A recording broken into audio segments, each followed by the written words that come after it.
Dark Souls is often the first thing people think of when they think of difficulty in games. From Software took the action games that were made before it and made something refreshing by slowing it down and turning up the difficulty. It's a formula that made them beloved in gaming, but there was one game that took them from beloved studio to household name: Elden Ring. With the world building of the writer of Game of Thrones, George R. R. Martin, Elden Ring took the formula that Dark Souls introduced and blew it wide open into an open world RPG experience. It's safe to say that this was one of the most hyped games of all time, and it certainly landed on release. The game received overwhelmingly positive reviews from both fans and critics, and has gone on to become the studio's highest selling game by a country mile. However, I've come to ask a question that no one has ever asked before. Is it overrated? Put the tomatoes away, I haven't said anything yet. I've never played a Souls-like game before, so this is my first experience delving into this genre. Many people have told me though that this game is a great introduction to them. Is this true? And does it stand up to the praise it's gotten? Is it really one of the greatest games of all time? Let's find out. Alright, before the video, I just want to apologize. There might be some weird minor audio issues throughout this. Hopefully they're not too bad. I just don't want to re-record the entire voice track for this because it took me literally like 4+ hours to do it. I hope you understand. Also, before I get into this, I played this during a charity event supporting the Sarcoma Foundation of America. While the streams are over, you can still support, so if you can, it would mean the world to me if you could. Link to that will be in the description, and if you want to catch this year's event, subscribe and hit the notification bell and whatever, you know what to do.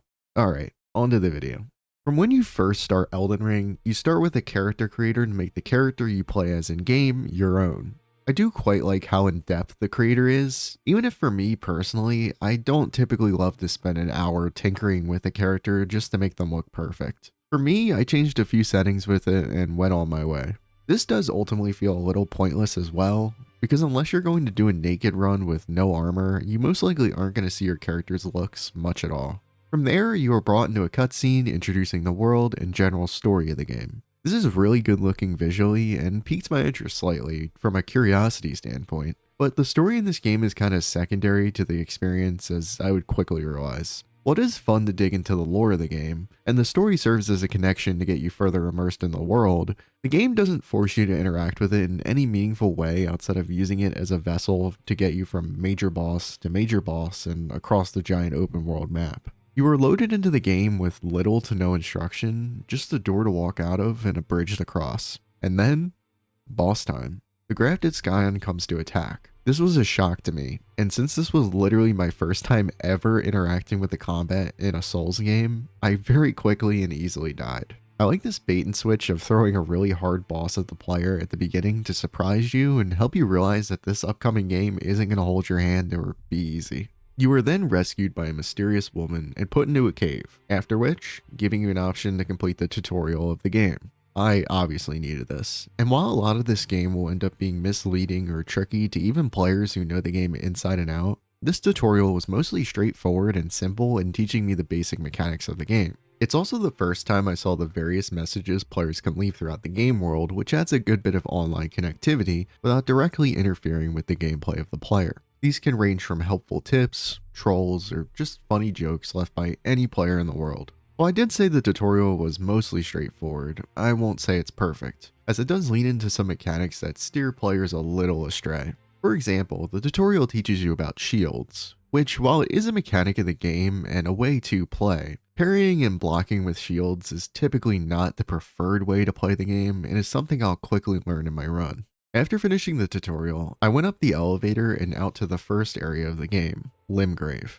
Upon doing so, I went right towards the nearby church in the area and hit the first site of grace in this outside world. These are basically checkpoints and fast travel points between the large open world, so hitting as many of these as possible is a key to getting around and surviving efficiently. I also booked it towards the church to avoid the boss outside of it, as even from the little I know of the game, it's a boss that destroys new players and is something I want to avoid. Upon doing this, I made my way into the first cave I found in the surrounding area, which wasn't too hard of a task with just some smaller enemies I had to take out, until I got to the end boss of the cave, Beastman Azula. While he looked small and not too big of a threat, he ended up still taking me out. This would start to teach me an important lesson in this game. Death is inevitable, happens a lot, and is a tool you have to use to learn from your mistakes. After a tiny bit, I was able to beat him, even with how weak I was at the start of the game. He was a good first boss to get my bearings on the boss mechanics and getting the ropes of the combat in a boss encounter scenario in general. The next place of note was the nearby ruins I explored off to. Here is where I quickly learned another lesson in the game rather quickly.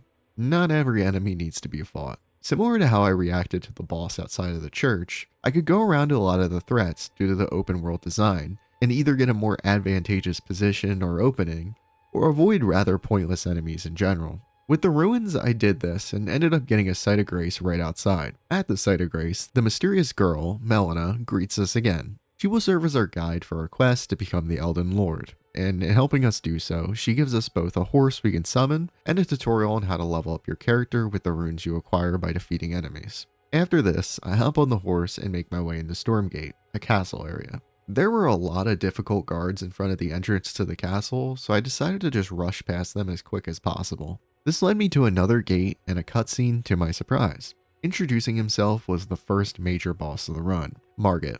I wasn't expecting a boss here, so you can probably guess what happened. I got absolutely destroyed and was unable to even land a single hit. Margit, for all his cool design and flair, served a major gameplay purpose here as basically being the first skill check and test in the game. It was clear that I wasn't ready for this boss yet, so I decided to come back to it later. That's a huge benefit to the open level and world design of Elden Ring that I like. It isn't like a linear game where if you get stuck on a boss, the best you can do is look up a walkthrough and get good. While you can do that here, the open world design allows you to simply tackle other obstacles and side quests while you focus on getting better both in skill and in actually pure numbers and gear. In doing so, I did a bit of wandering around and collecting sites of grace until I unlocked a grace that let me go to the round table hold. I didn't realize it at the time, but this is basically your HQ for the game that a lot of your weapon upgrading and equipment will come from. It's a useful, safe place that I'll be using a lot throughout this run. I went through exploring the hub and tried to talk to everyone, even getting a hug from this girl.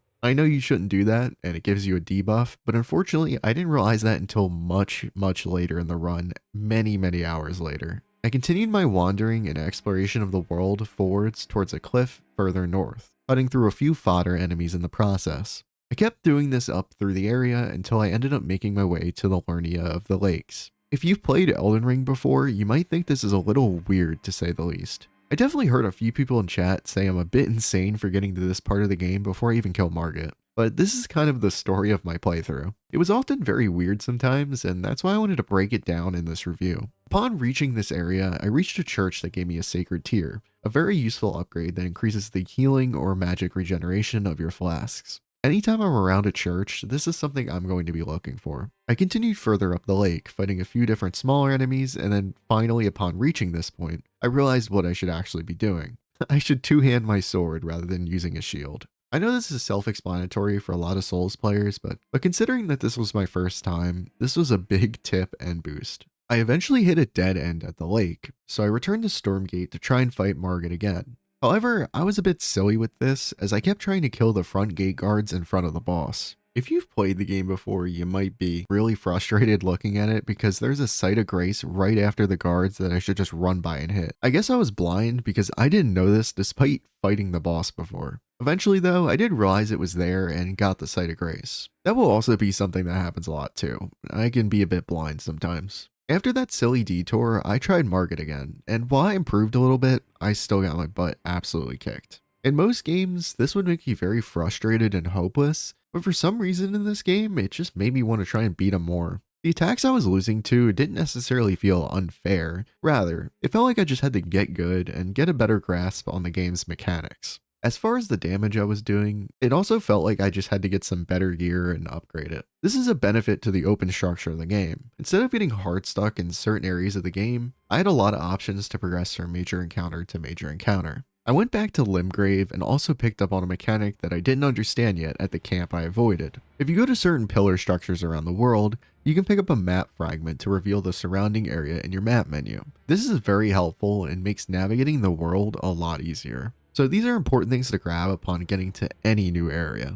I also picked up a chest from the camp containing an Ash of War. I never really interacted with these in the game, but they basically allow you to put a new ability or effect on certain weapons. They are cool, but they didn't affect my run at all. I continued going around aimlessly exploring the world of Elden Ring. I think this beginning part of the game where you know very little and don't have a huge grasp on your goals and objectives yet is the best time for this. It gives you a huge sense of awe and wonder in the huge world with tons of mysteries you have no idea about. This becomes less prominent later in the game once you realize the true size of the world and what content is actually worth checking out or not, but that early game feeling you get on your first run is truly amazing. Through this exploration, I ended up finding my first ever goal, which is a teleporter that you can use to fight a side boss for a reward. This one contained a boss named Bloodhound Knight Darrowell. This guy was still pretty difficult, but even from the first fight, I could tell he was a lot more doable than Margit. I decided to take a break from the boss and continue that exploration, and in the process, I got mauled by a bear.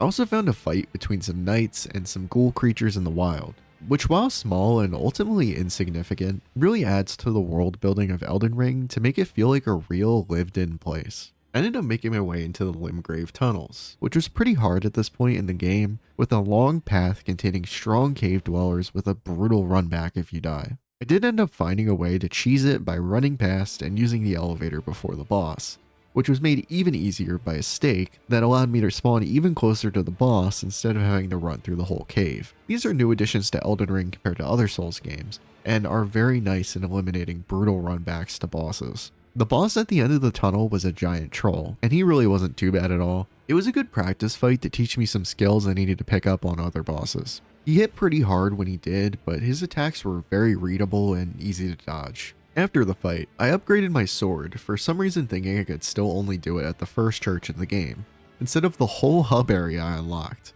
and I went back to try and fight Margit again. It didn't go very well still. I was still getting my ass kicked, but I did reach the second phase for the first time, so it felt like I was making progress. I just had to go and make some progress on the open world first. I decided to go back to the Evergall to kill the boss there, and while I did die once, it was much easier now that I had an upgraded weapon, and I was starting to get the mechanics of the game down, and more importantly, I would get the weapon that would carry me through this run, Bloodhound's Fang. This has a sick backflip attack, with an option to dash forward for some extra FP, as well as inflicting a bleed after a large enough amount of damage. This may be known as the newbie weapon, but I mean, am I not one? Even if the game is easier with it, it does still have aura. In order to use this weapon, I ended up having to do my first rune farm as well, thanks to help from chat. It involved sitting at a site of grace, then killing a giant that spawned nearby while on my horse, and then going back to the site of grace to repeat the process. It wasn't the most interesting thing ever, but I needed some levels before I could wield my new weapon. Throughout this run, I tried to avoid rune farms as much as I could, unless I was basically hard stuck. I wanted to make my first experience in the game a genuine one without anything somewhat exploit-like. I know the grind will be a portion of some of the game, so methods like these will come into account there, but when I can, I'll mostly avoid strategies like these. The chat also told me to go down to a swamp around the area and kill a Tibia Mariner boss, which honestly really wasn't that much of a challenge. Her main threats were the skeletons she spawned and her attacks from her bow, which were easily avoidable. I ended up getting my first spirit summon from this, which would take me a while to realize what they actually do and how beneficial they can be. The main reason chat pushed me to go here was to use a stone sword key I picked up towards the beginning of the game to pick up one of the best talismans, the green turtle talisman. This makes your stamina recover quicker, which is huge for getting in more dodges and attacks quickly. After some more rune farming to finally get enough levels to two-hand the Bloodhound sword, it was finally time to try Margit again. It was still extremely tough, but it actually felt like I had a chance now. On the third try, I had almost won. I just needed to dodge, time, and manage my heals a little bit better. Attempt after attempt, I kept trying, not able to get it, until I had this one. What time is it? We'll do like 3 more. Worst case, then I might just need a little bit of, like, to just come at it with a new approach tomorrow.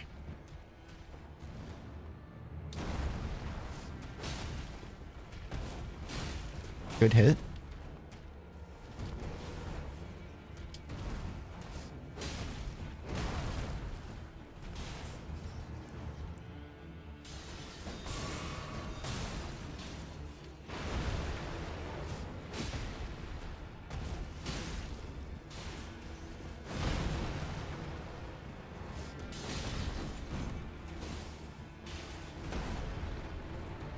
I think I need to learn that I don't need to always go for the banish. Oh.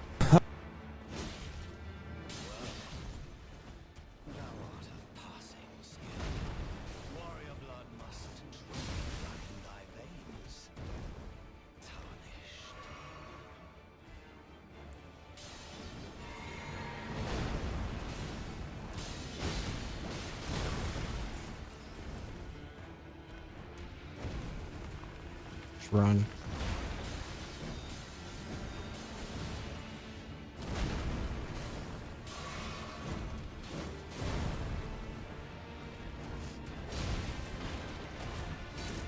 Waste.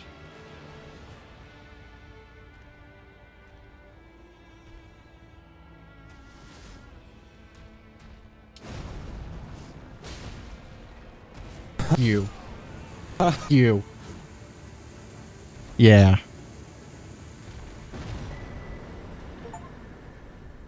This was the perfect way to end my first session of Elden Ring. It had me fall in love with the gameplay loop. While the bosses and world were difficult, you didn't have to just get good like a lot of Souls players tend to tell you. You could find your own path around things to make things easier for yourself, which I found so satisfying and fulfilling. Margit, despite being hard, also rarely felt unfair, so I felt like a much better player by the time I was actually able to beat him. Upon starting my second day of the playthrough, I started where I left off and made my way through the Stormvale Castle area. This was the first area that was truly reminiscent of older Souls games, with more linear progression and it feeling more dungeon-like. I at least think so, it's not like I played the other ones. There's a lot of places that are there to both jump scare and troll you, which is a From Software classic. They hate their players, but with love. It's just that love comes from explosive birds. The castle itself is huge and immensely detailed, even for this being one area of a larger game, but it really does feel like a really fleshed out area. This was so much that I stopped in this area because I got lost and couldn't figure out how to progress.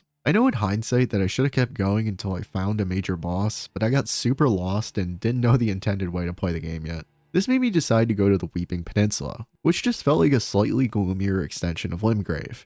The main focus of this area was Castle Morn, which just felt like Stormvale, but a good bit smaller. This is where it would be good to say up front that while the open world is a nice spectacle, the most enjoyable parts of this game for me were the more linear parts. It seems contradictory to the main point of the game, but that's just how I felt. There wasn't really much notable to say about this area because it was mainly just fighting enemies that I don't have much to say about. The combat still made these encounters interesting and engaging though. It really feels like you're a powerful warrior that allows for fun combat, yet at the same time, it feels like you can die to almost anything and you're almost always in danger. One mechanic I did pick up on though was scarabs, which are bugs that roll around some balls that once killed, drop some decent to good loot.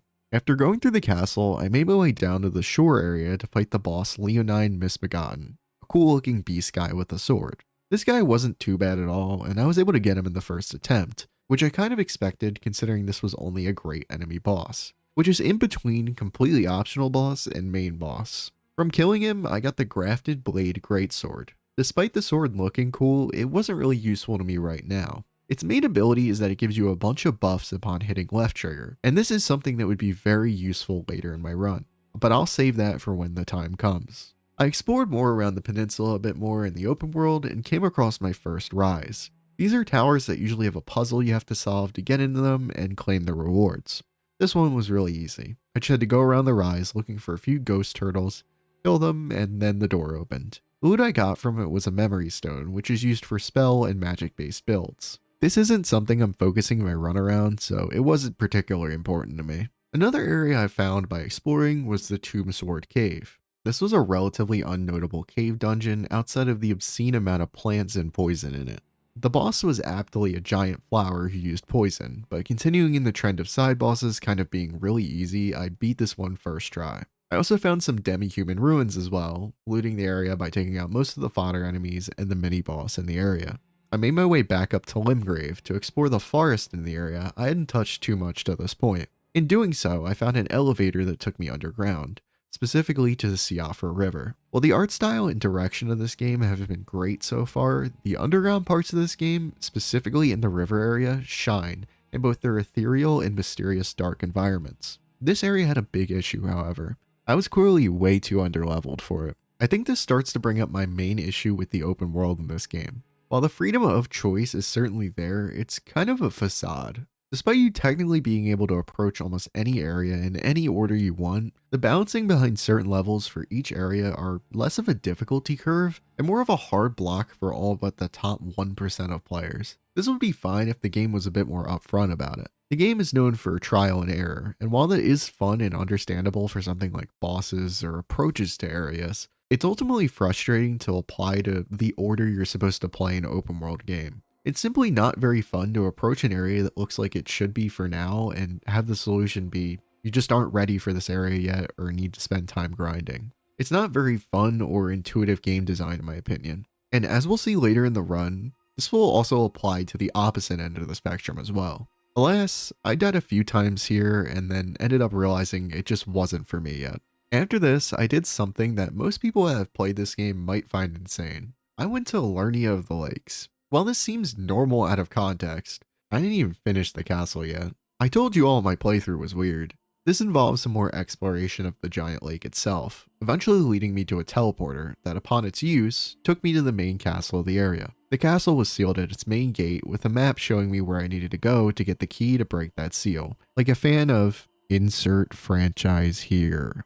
Seeing jingling keys, I obviously went on my way to go get the key, just to find out it was guarded by a sleeping dragon. It turns out the dragon can wake up and put me to sleep quite easily. This was solved by the true ingenuity and puzzle solving of running behind the dragon, grabbing the key, and booking it out of there as fast as possible. While at this point, the main issue was the fact that he was way stronger than me, dragons are generally just unfun to fight in this game, and that's for a time when I can actually fight them fairly. With the key acquired, I made my way into the Academy of Raya Lucaria. This area has really great environmental design, with its dreary graveyards and giant chains going up and down for what looks like hundreds of feet. The area is filled with scary, dangerous magician guys and hordes of the undead.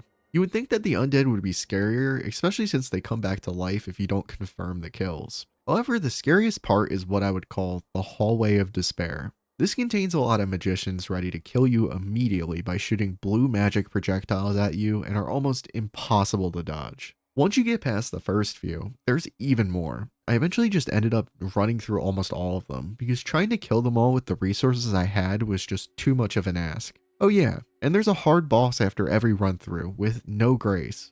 The Red Wolf or Radagon. This guy was a giant red wolf who hits you with a lot of brutal physical attacks mixed with magic attacks as well because why wouldn't he have magic powers? It took me a few attempts, but I did manage to beat him eventually. Just gonna pop one as soon as I get in here.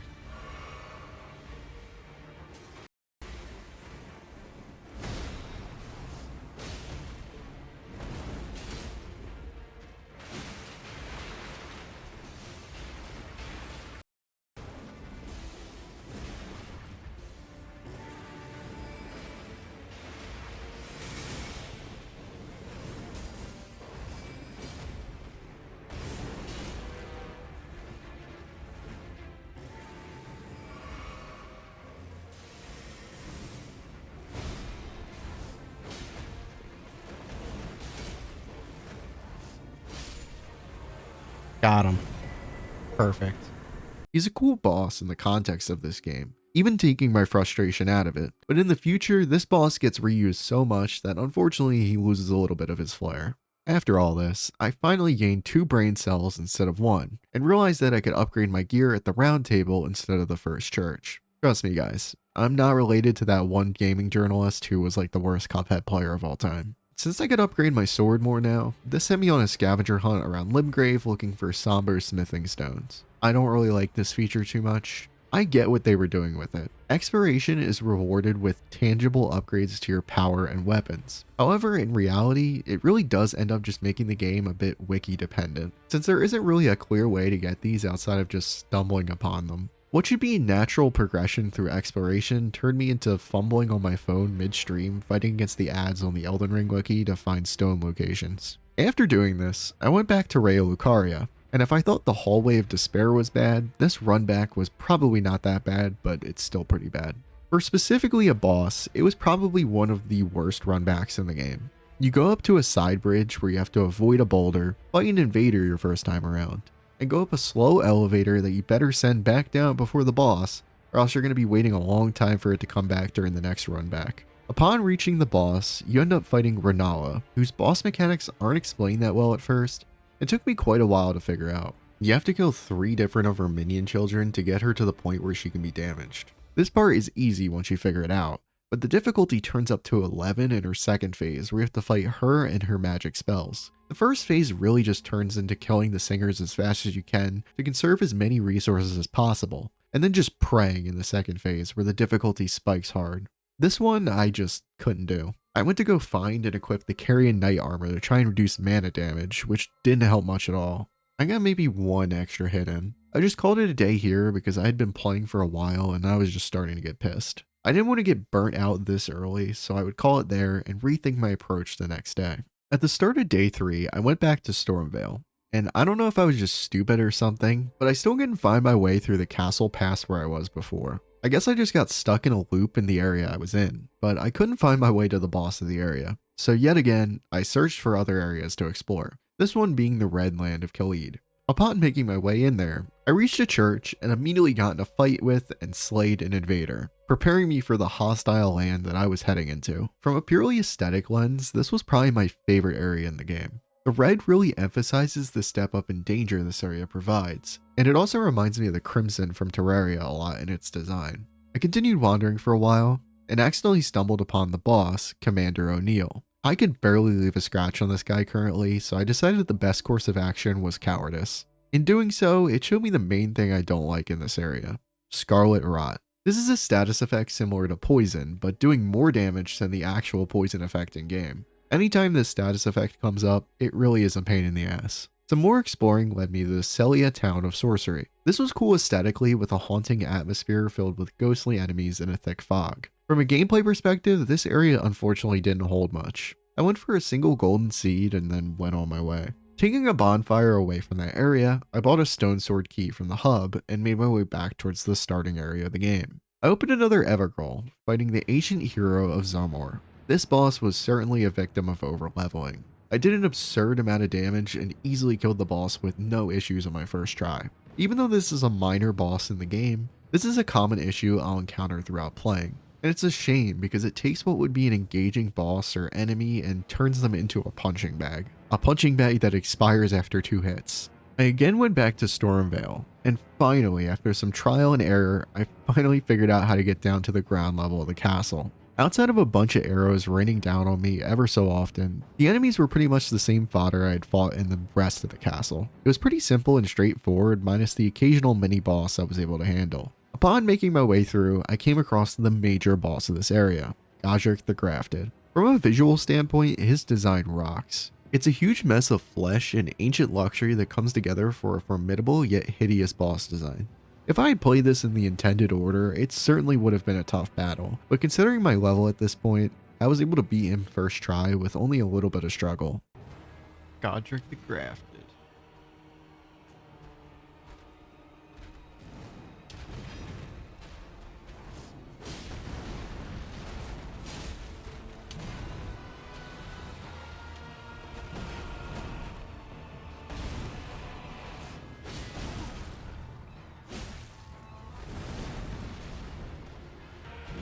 Yeah, I guess I'm way over leveled for this.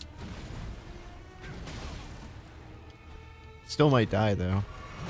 That's the issue, and one of the criticisms I will give of this game, even though I'm having fun, is that with it being open world, it is very much it very much makes it so you can get way over leveled way too quick. Bro hurt himself? What the? Like, there isn't like a strong progression of like how you're supposed to play the game, for better or worse. Ironically, the dock doesn't have that problem. What is the dock? Or the DLC? Oh, bro just has a dragon hand.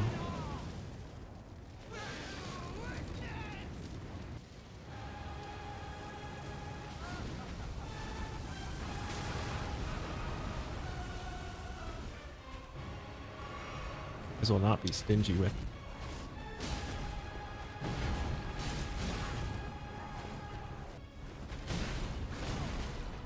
Dude, I'm like fumbling so bad. I just need like 2 decent hits and I got this.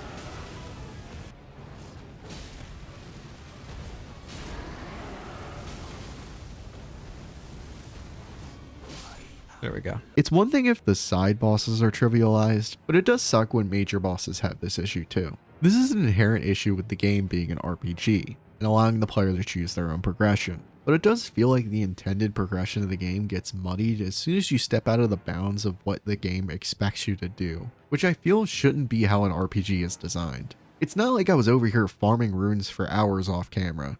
I played the game slightly out of order. This could be a hot take for me, I don't know, but that was a major letdown from my experience at least. It certainly won't always be sunshine and rainbows on easy mode though, don't worry. Upon killing him, I got my first great rune, which I actually didn't end up using by complete accident. This is because I thought it was simply just a passive buff you got from killing the bosses. I didn't realize for a while that you had to manually activate them on each life, and actually go to different towers in the world to activate them. I also found it funny that his number one hater was right on his corpse hating after he died. I went out to Castle Liurnia the intended way, allowing me to explore even more of the area. In the process, I found yet another mariner who fought the exact same as the other one, so I made quick work of them before moving on. I continued navigating the cliffside until I came across the Raya Lucaria Crystal Tunnel. From the name, you could tell this was a tunnel full of crystals, and you can certainly tell that based on how blue it is. This was a close quarters cave, filled with a bunch of cool looking crystal miner guys ready to kill me and hit pretty hard. But I made my way through to the boss at the end. He was a Crusalian warrior who was basically a gem came to life, but in reality, he was just a right bumper spam quick time event until he was dead. I continued my exploration of these cliffs, which led me down a path with a bunch of ladders. There were even more crystal caves to fight through as I made my way up, as well as gargoyles that poison you. I hate these guys, and they were a pain, but I was able to deal with them pretty handedly after a few attempts. Upon reaching the end up the climb, there was another major boss waiting for me, Magma Worm Bakar. As the name suggests, this guy was a flaming dragon lizard creature and certainly backed up his status as a major boss. He has a fierce tail attack with lots of damage as well as the ability to spew lava everywhere, making your movement even more restricted than it is just by the arena. For my first couple of times fighting this guy, I didn't get anywhere close to slaying him, so I remembered the number one lesson in this game and just took my leave. I wasn't going to beat him now, so it was time to get stronger and return to him later. It was time to conquer other demons I still had beef with, the main one being Renala. I went back to Raya Lucaria, and upon stepping in her arena, I was now able to get to her second phase in almost one cycle. Once she got to the second phase, the difficulty stepped up, but I stepped up as well. On my first retry, I finally took down Renala.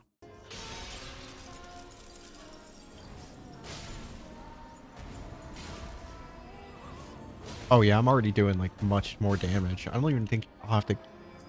Okay, she has to go to phase 2, but this is already like going a lot better because now that I can do more damage. I just hate when it's one of these ones in the back. I have to explore around and hope for the best. Ow.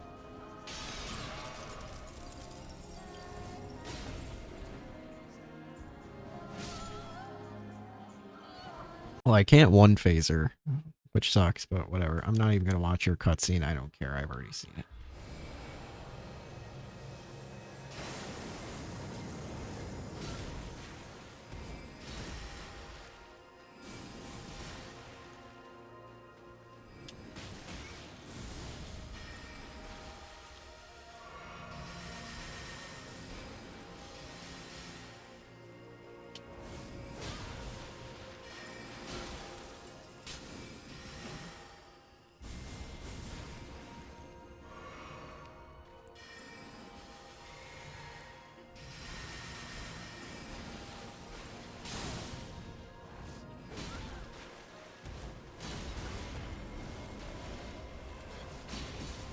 What the f-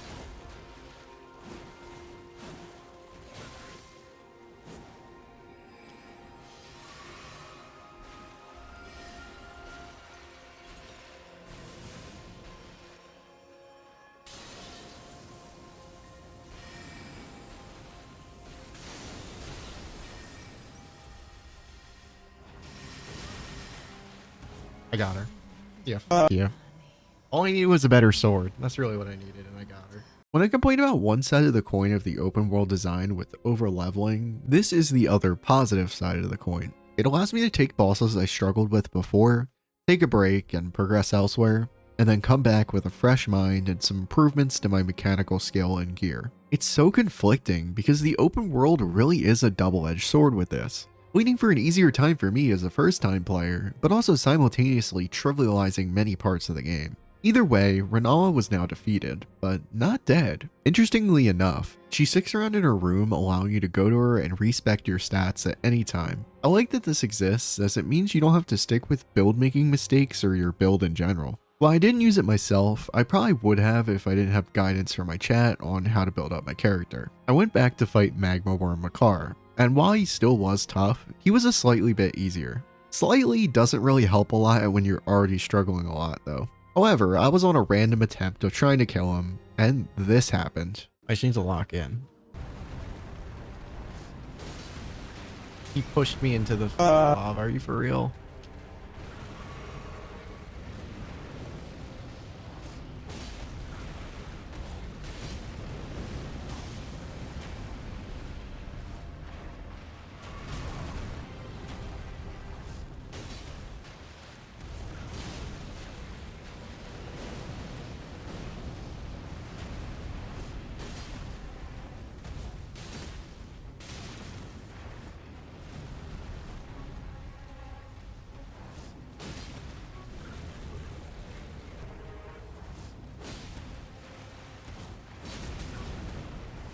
Did that a kill? Okay.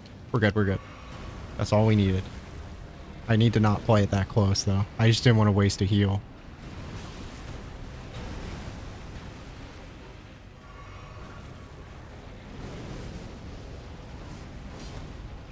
That's bad.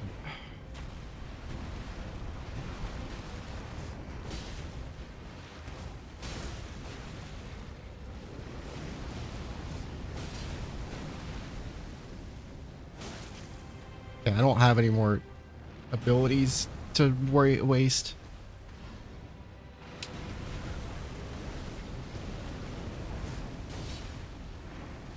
I can't see. I can't see. I'm alive. I'm alive. By grace of God, I'm alive.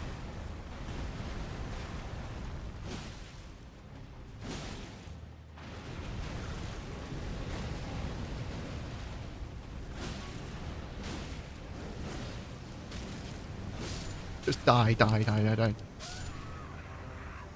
I killed him. Okay. I died, but we got him. It turns out you can actually kill a boss, and as long as you don't die before the Feld message pops up, you're golden. While this certainly isn't the most ideal way to slay a dragon, I can't complain because a win is a win. Speaking of golden, I went up an elevator after and made it to the Altus Plateau. This is yet another beautiful area of the game with golden, wide open fields that you can roam your horse around.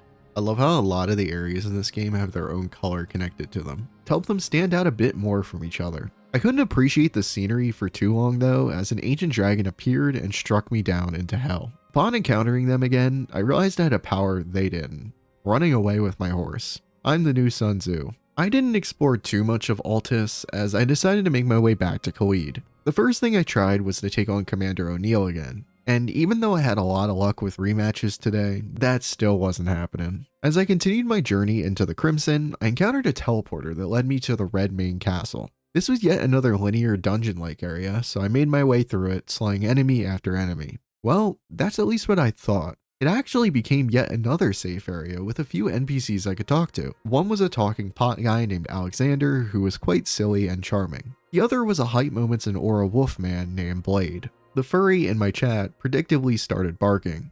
I'm told we're all here for a festival, where we're all gonna go beat up a guy named General Radon for fun. Beating up some random guy does sound like a lot of fun, so I decided to join along. I had no idea what I was getting into with this. I made my way down to the beach and into a teleporter that takes me to the Wailing Dunes, a completely barren desert filled with nothing but sand and ruins. As soon as I get there, I get absolutely cooked. Radon immediately starts pelting you with arrows from a mile away.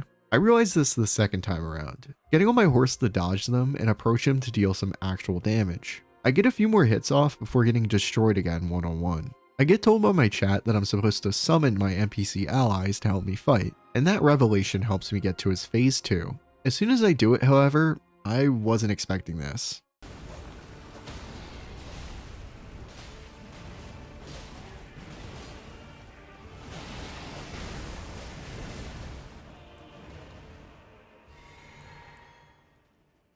That's it? Where is he?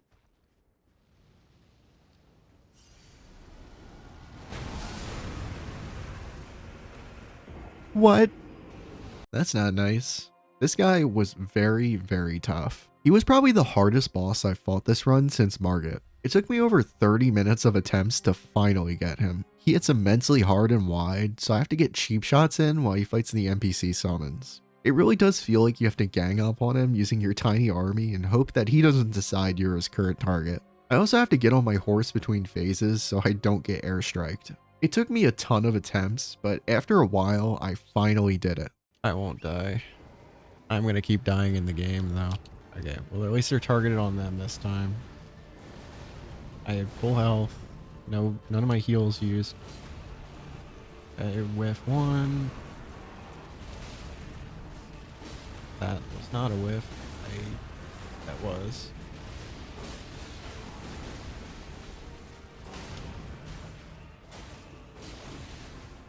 Get a good second hit. Heal. Back up heal, back up heal, back up heal, back up heal, back up heal, back up heal, back up heal, back up heal.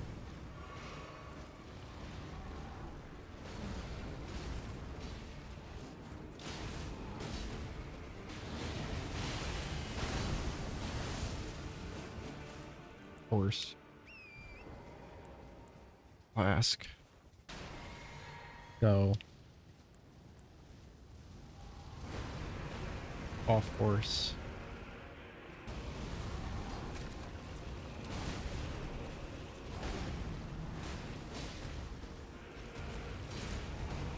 One more good hit.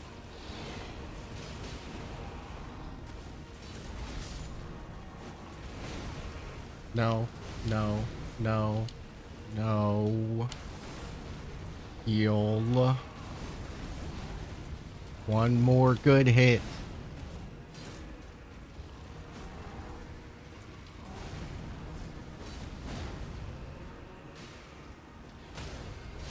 Thank you.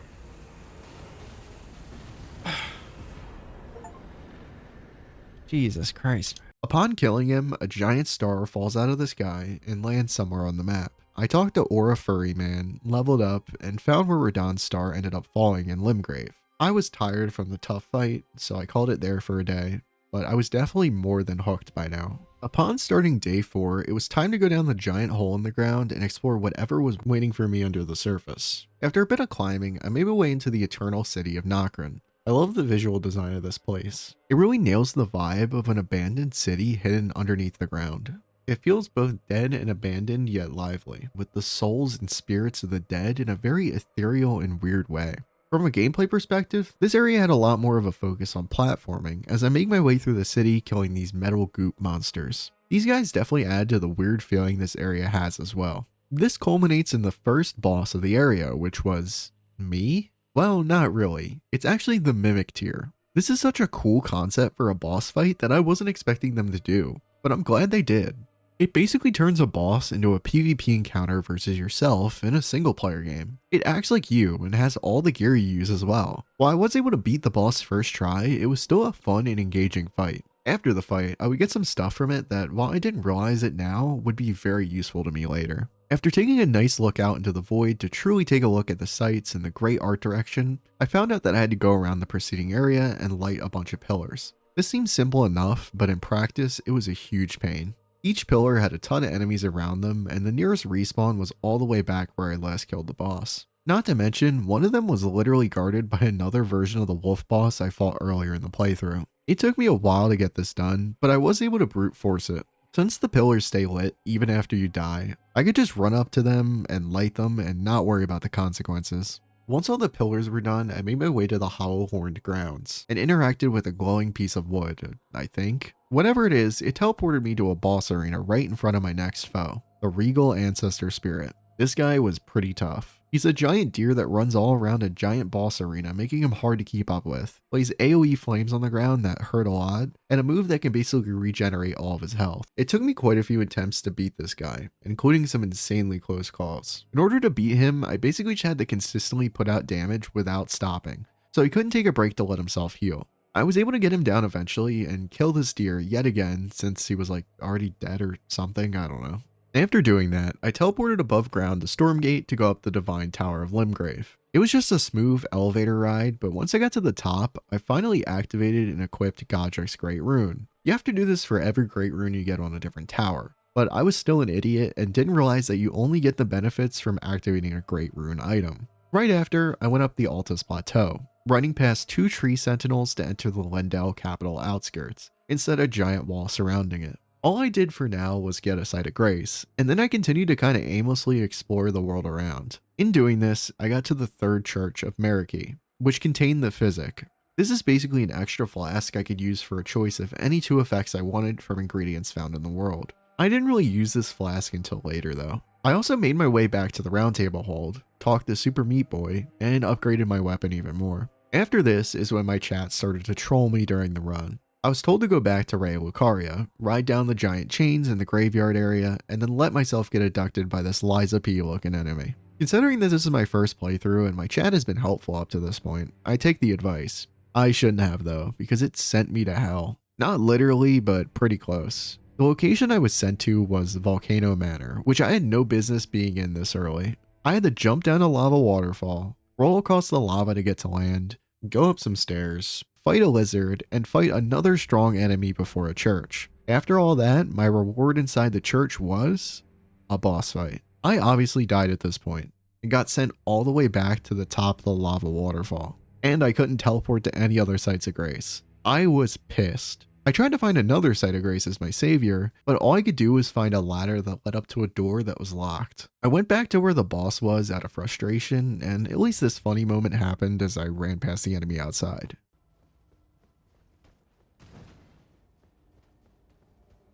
Aye, aye, Captain.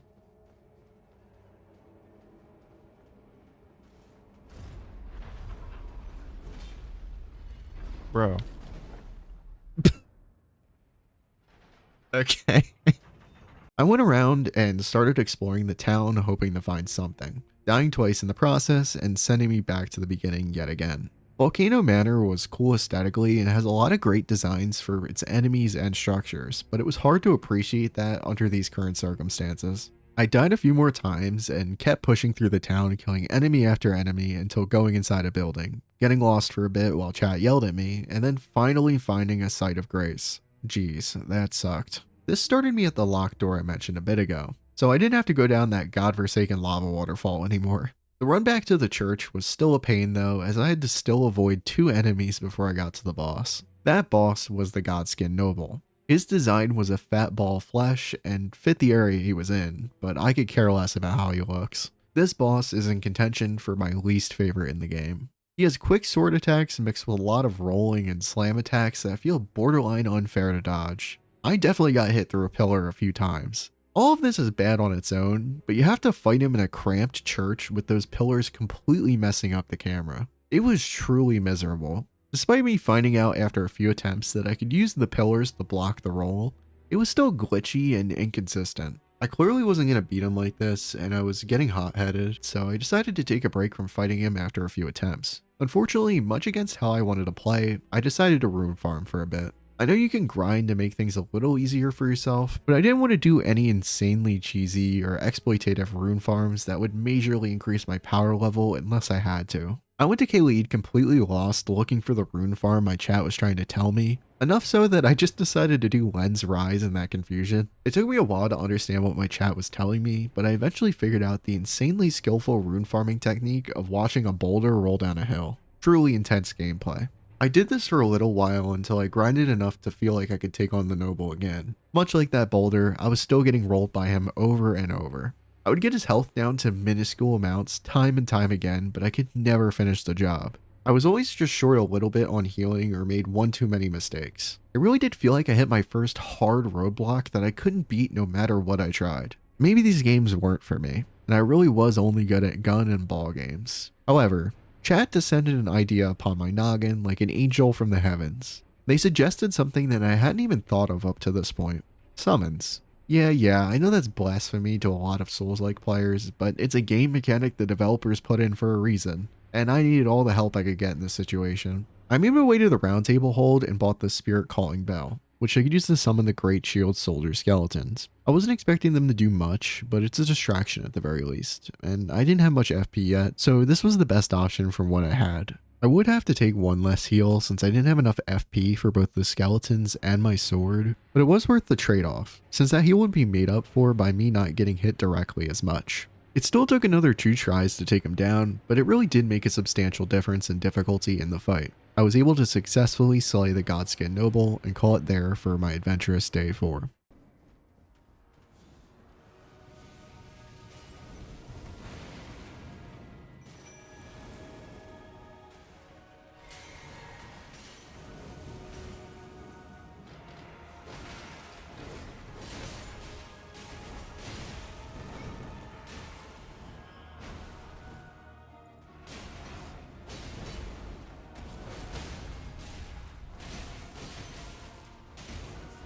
I thought I killed that guy.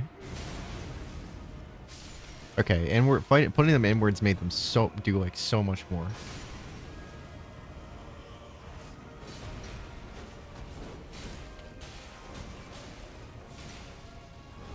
Fortunately, I don't have any more. Okay.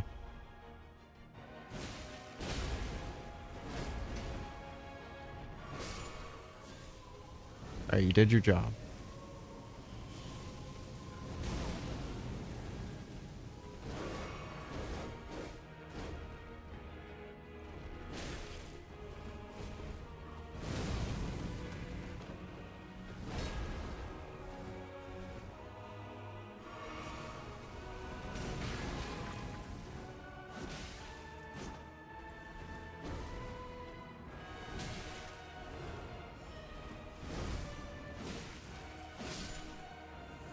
Fuck you. For day 5, I started by continuing to explore around Altus. I met this guy in a church who almost kicked my butt, but other than that, there wasn't anything too interesting until I made my way to Mount Gelmir. This was certainly a mountain, because I had to climb and climb, going up ladder after ladder fighting enemies. Outside of the occasional combat encounter, there really wasn't much of note until the peak of the mountain, where I got met with a surprise, and not a good one. I unexpectedly met the full-grown Falling Star Beast, who absolutely destroyed me. Next time around, I made the great executive decision to immediately run past and get to the next site of grace. Going a bit deeper, I got to the proper entrance for the Volcano Manor, which has a mostly safe zone as well. I met Tanith, who asked me to join the Volcano Manor faction. I accepted because that allowed me to complete some of their quest stuff. I said the mostly safe earlier because when I went upstairs, a random invader jumped me, but I was able to take him out and kill him. After my chit-chatting, I made my way into a room that led to some underground catacombs of the manor. This was pretty scary as I didn't realize you could get a torch yet, and I was too lazy to figure out how to get one. I really am the smartest player in this game. But yeah, it was basically just me rubbing up against a wall the whole time trying to find a way out of the tunnels. After a while of that mess and a few scary encounters, I did eventually find my way out, and it led me right out to the church where I fought the Godskin Noble. If only I ended up doing this the proper way, but it couldn't be a Chaos for Real playthrough without me playing the game in a very strange way. I continued to explore and fight through the manor, killing lava creatures and lizards. After satiating my bloodlust, I then went through a teleporter that led me to a cave. My chat told me not to proceed, as it would lock me out of the Volcano Manor quest stuff, so I stopped here for now and teleported away. I went and grabbed a stone sword key from the round table hold, went back to the manor, and used that key to drop down into an area where I didn't even realize there was a good item in yet. I went to the hub, talked to some people, and started the Volcano Manor quest. It's basically just going around the world and finding marks on the ground where you invade NPCs and kill them. It's not too hard, but it still is interesting and fun. I was only able to do a few of them before the next quests were in areas I couldn't get to.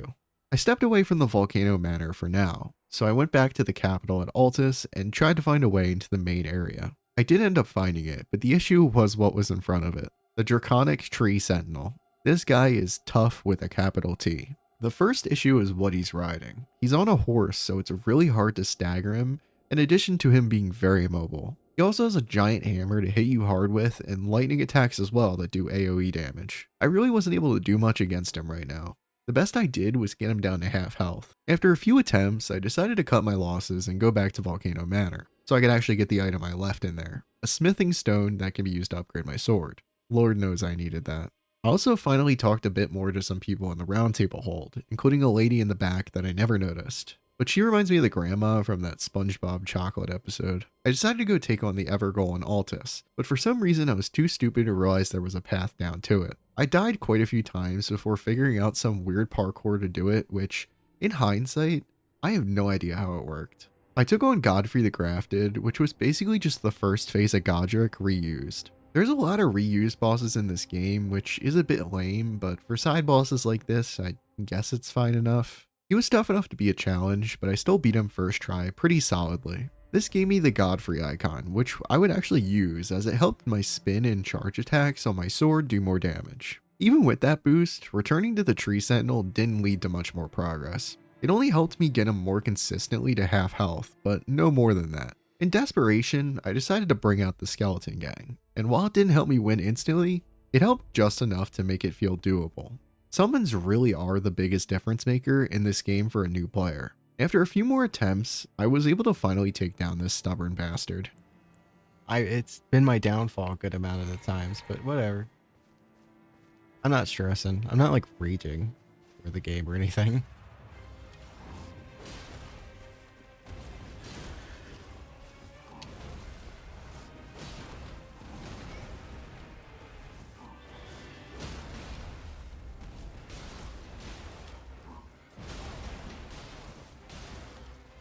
Cool. Rest in peace to guy number 2. Rest in peace to guy number 3 and 5.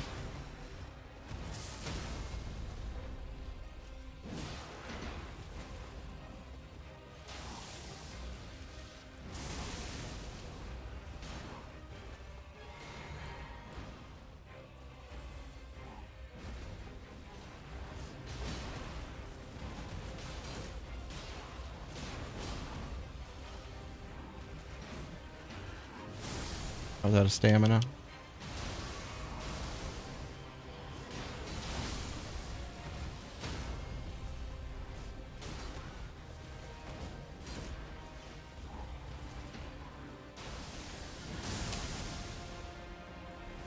Dude, how is this guy still... Never mind. Spoke too soon.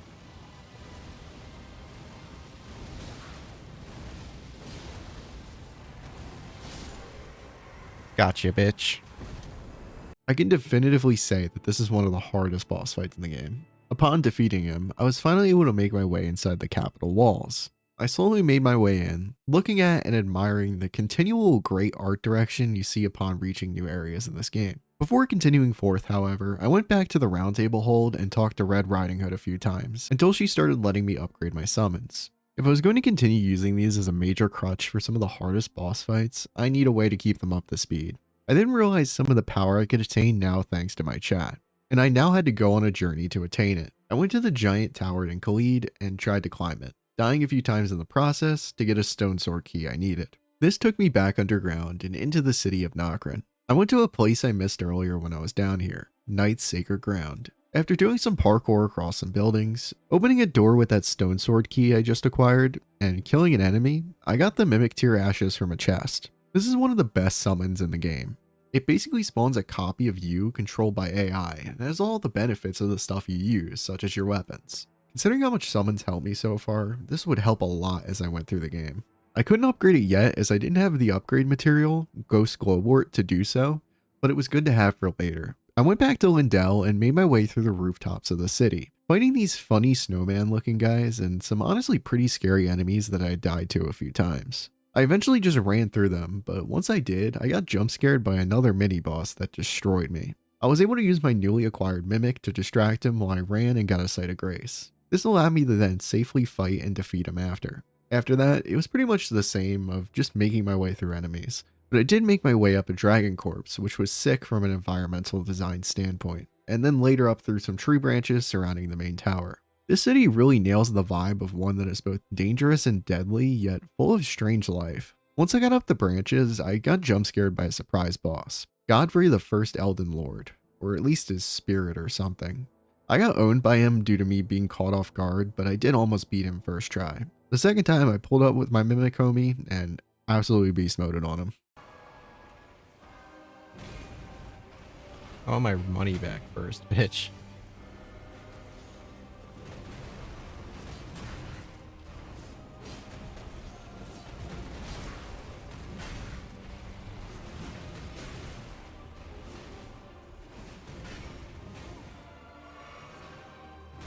I mean, he looks like he's not even a real person, so like I doubt I can do that.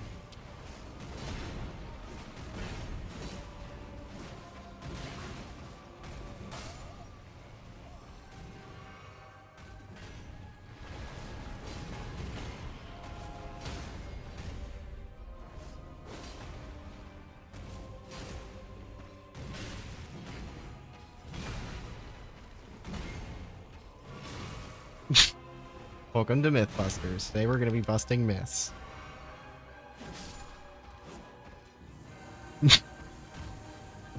Bro, you got owned so hard.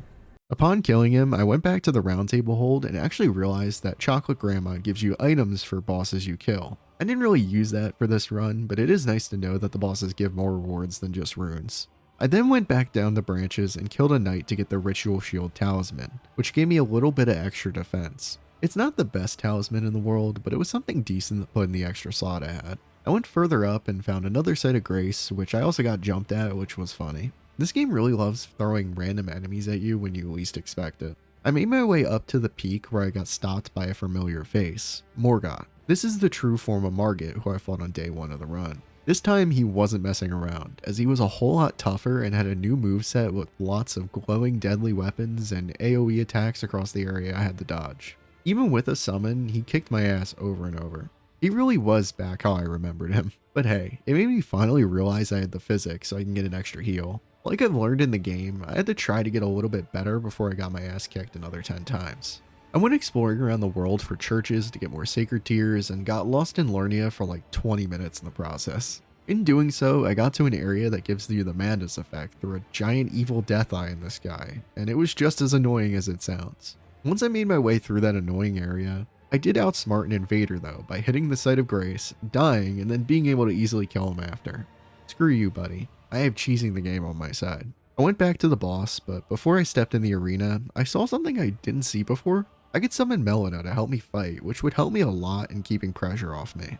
After losing yet again, even with the extra help, I went and upgraded my sword to its penultimate level. With all this help compounding on each other, I was finally able to beat Morgoth and succeed. Hey, I'll happily take that for an easy start to my stream.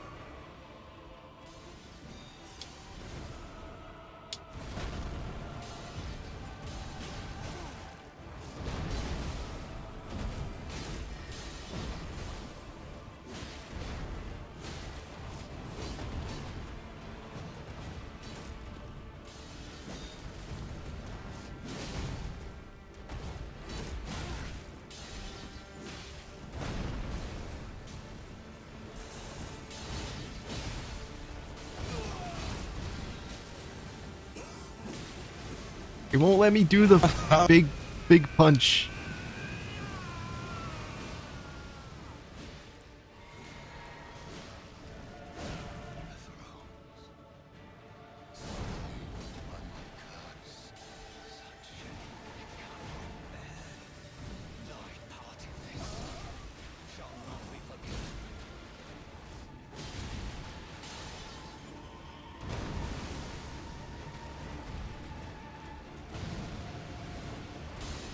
Oh, okay, you can't do it.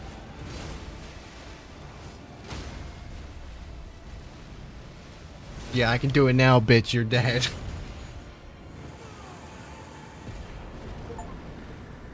Hell yeah.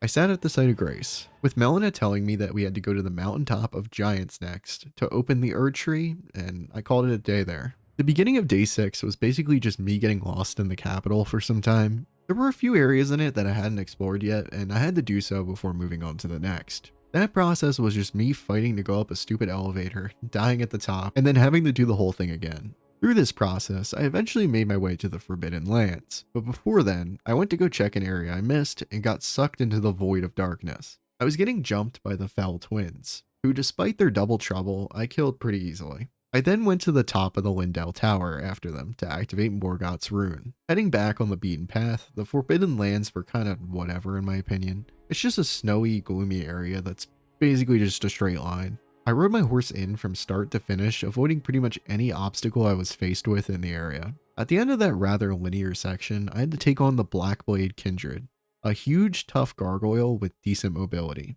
Despite some struggles, he had a pretty reasonable checkpoint to retry from, and it only took 3 tries before I was able to beat him.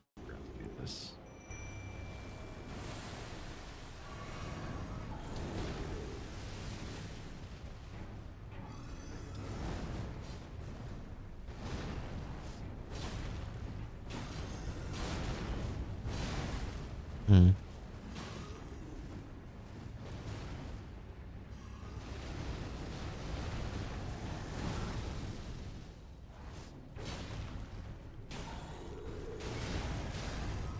What? Wait, what the I hit the thing that did the follow-up attack. There we go.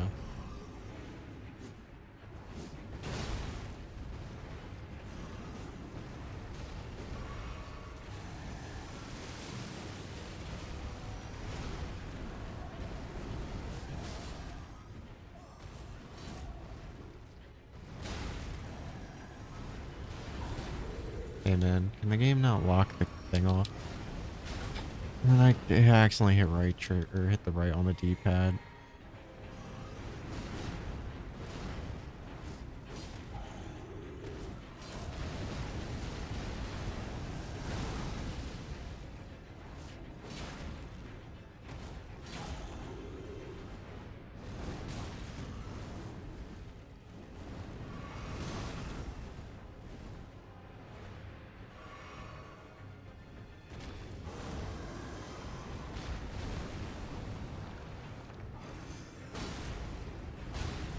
Are we for real here, man?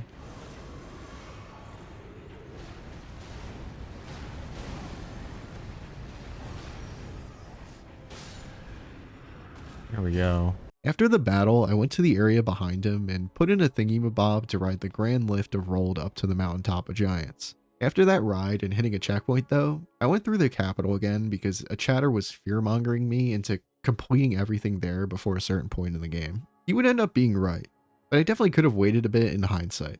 I ended up finding a rundown version of the Roundtable Hold building with no one in it and only a few items to collect. I navigated further into the extension of this area and then made my way up a lift to fight a giant hammer guy and take a medallion I probably wasn't going to use. Behind the hammer guy, I hit a teleporter which sent me to a random tower in the middle of the ocean. The way this game trolls you can be hilarious sometimes.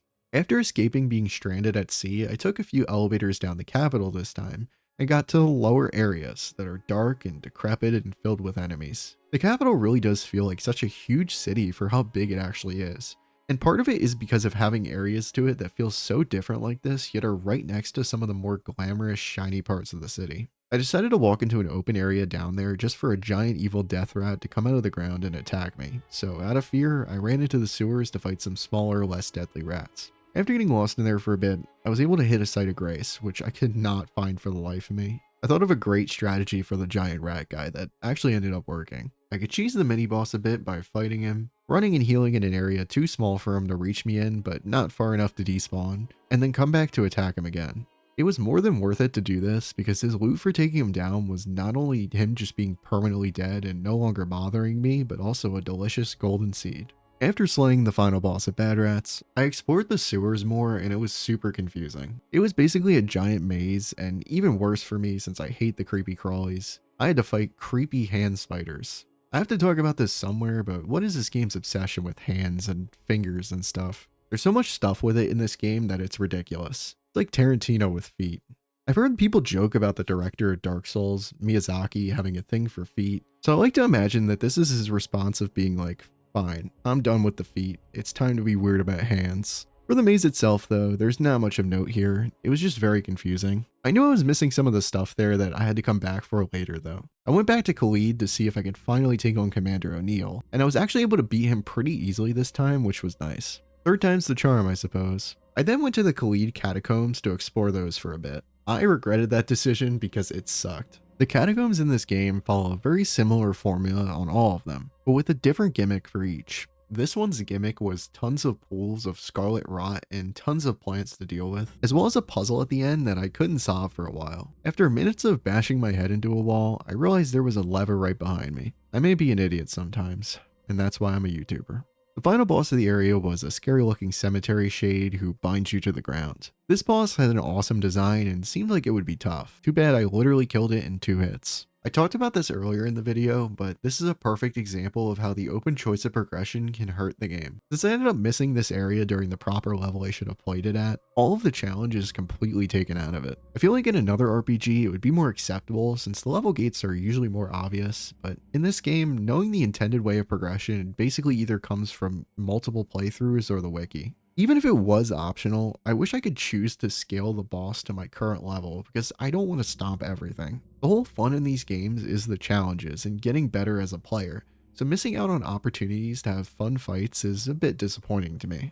I went back to Lindell, died a few stupid deaths, and then after a bit, I finally realized that there was a separate area that had a door I was supposed to open with a button pressed to let me in the sewers. This allowed me to get to the subterranean shunning grounds, guarded by large patrolling brutes that I really didn't feel like killing every time. I would end up spending a lot of time here. This is a huge area, even more than what you initially think when you first go in here. There's so much of it that loops around and leads to a million different ends. It really does feel like the sewers of a lost city that you don't understand. I made my way into a room with a lot of annoying bleed enemies while navigating on top of pipes super high above the ground, and made my way through, death by death, unlocking a shortcut to the room. That floor is dangerous though. Once you drop, you are literally attacked by giant lobsters that put the fear of God in you. You really can see anything in this game. Eventually, I made my way through enemy after enemy just to realize it looped back around to the start. I'm going insane, but I wouldn't have it any other way. After some more navigating, I found the entrance to the tunnels of dead meat and meat death, eventually leading me into one of 2 mini-bosses that I'm able to kill despite the fear in my heart, allowing me to finally open the gate to the next area. I made my way down further into the sewers and had my first encounter with the worst enemy in the game, the basilisks. They look like the creature from that poo app you beat up on your phone, and honestly I want to beat up these guys 100 times as much. They give you Death Blight, a status effect that once it hits 100%, it instantly kills you. These enemies. I continue into the never-ending depths and it loops me back up to the pipe rooms. Are you kidding me? In reality, it isn't that bad though because I'm able to jump in a pipe that took me to an elevator that finally led me further down. Thank God I had chat in this game, otherwise I would have given up 25% of my way into the area without it. I know this is technically an optional area, but it's still a huge area that has a lot of content. Keep in mind that I am a little dumb, but at the same time, you can't lie and say this section at least wasn't a little crazy to go into blind. Upon going down a little more, I ended up coming face to face with an actual boss finally, Moog the Omen. This guy was tough, but I'd much rather have a challenging boss fight than more navigating through sewer hell. His design and moves were awesome too, as he looks like a giant knight looking guy with a giant pitchfork and flaming blood moves. After the second try, I was able to take him out and claim the chest at the end of the room. Due to the advice from my chatters though, I interacted with the wall behind it to open yet another passage because this tunnel will never ever end. I made my way through the piles of corpses until I reached what would be the hardest point of this run,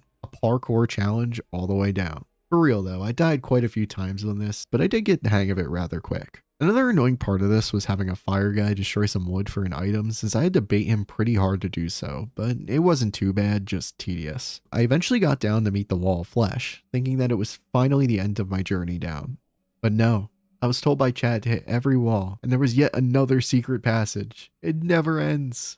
Now I was in a whole new area, the Deep Root Depths. This mix of the parkour from before with creepy giant ants I had to kill. I didn't like this section much at all, but I pushed through it. There really wasn't much to yap about here. It was basically just annoying parkour and confusing navigation through tree roots. The ants were creepy as hell, man. I did find a mini boss fight which was cool in the process. A tree avatar I had to kill, and upon doing so, the game gave me his staff. Neat. I also found a cave of ants which was the creepiest thing I've seen so far in this game. But it was worth pushing through as every big ant you killed gave you a big amount of runes. I literally feel like I'm on an episode of Fear Factor. After that underground expedition, I went back to the surface of Lindell and basically just did more capital exploration, pulling a cool looking red knight and an invisible guy who left gold footprints. The latter took me way too long to figure out due to miscommunications with the chat. After that's over, I went back to the lake and hit a teleporter that sent me to a familiar area. I could finally take out the boss that kicked my butt at the beginning of the game. Now, at my level, he was super easy and I took him out quick. There wasn't much to this area, but it was a cool set piece to finally be able to come back to and experience. It's a neat little side thing that lets you get revenge for the trolling at the beginning of the game, and I can appreciate when the game throws the player a bone like that. I navigated through more of the lake and met a chill giant blacksmith who I could chat with, even if stepping right outside had me hit with the wrath of Zeus. I went back to Lindell one more time since I was begged to get the bolt of Grand Sax on a giant chain by a chatter. It was a good idea to get since it was a legendary item that would disappear later, but damn, this chatter wanted me to completely respec myself to use this weapon I've never used nor do I have any interest in using. Sorry buddy, no backseat gaming will take away my beloved Bloodhound. But yeah, the chat in this experience was both a gift and a curse. If I didn't have them, I wouldn't be able to experience 75% of what I did during this run, and I probably would have given up at some point. At the same time, it also showed me the side of the Souls community that people joke about a lot, of, you must play the game this certain way or else you're wrong. I went back to Lernia and easily went through the newly found Caria Manor. The spirits and stuff were cool, but I was able to mow through everything here, even the Royal Knight boss at the end. And see my rant about the leveling stuff from earlier, I'm not going to repeat it. After that, I made it to the area called Three Sisters, containing 3 rises. I thought about fighting a dragon, but then it was like Mr. Krabs with Goff, and I realized I hate fighting dragons. I made my way up to the witch, Ronnie, at a rise and called it a day here. I had done a lot of side questing today, and there was a long day of simping for her ahead. Okay, to start day 7, I should explain myself a little bit more after that one. There's a quest line for the character Ronnie the Witch that we meet here. In order to get one of the endings and a powerful item, you basically have to steal her from her man and marry her. Considering that it gets me a cool ending, at least by what my chat told me, I accepted my path in the simp quest. I started on that quest by reading Celivis and really just spam talking people until they repeated dialogue. Quest design is not this game's strong suit at all, and I really don't like talking until I finally get to what I need. It would be fine if it was all in like one blurb of text, but it's usually like 3 that you have to reload the area for, and then there's not really much indication usually that you need to stop talking in them until the dialogue repeats. I went back to Red Main Castle, and got jumped by 2 boss knights who were there now. I died at first simply due to me being surprised by the fight even happening, but I easily won next time I was able to get my summon out. That's a big thing that will continue to be present throughout the playthrough. Summons really are a godsend. I know people swear off them completely, and that's fine, but I think they're perfect for someone like me trying to learn the pace of a Souls game. They may really lower the difficulty of some of the fights now, but on later fights, they will make bosses just a little bit more doable or doable at all. Once the boss was killed, I talked to ore farming furry dude and went back to Siofra River, down the elevator that was too hard before in the run.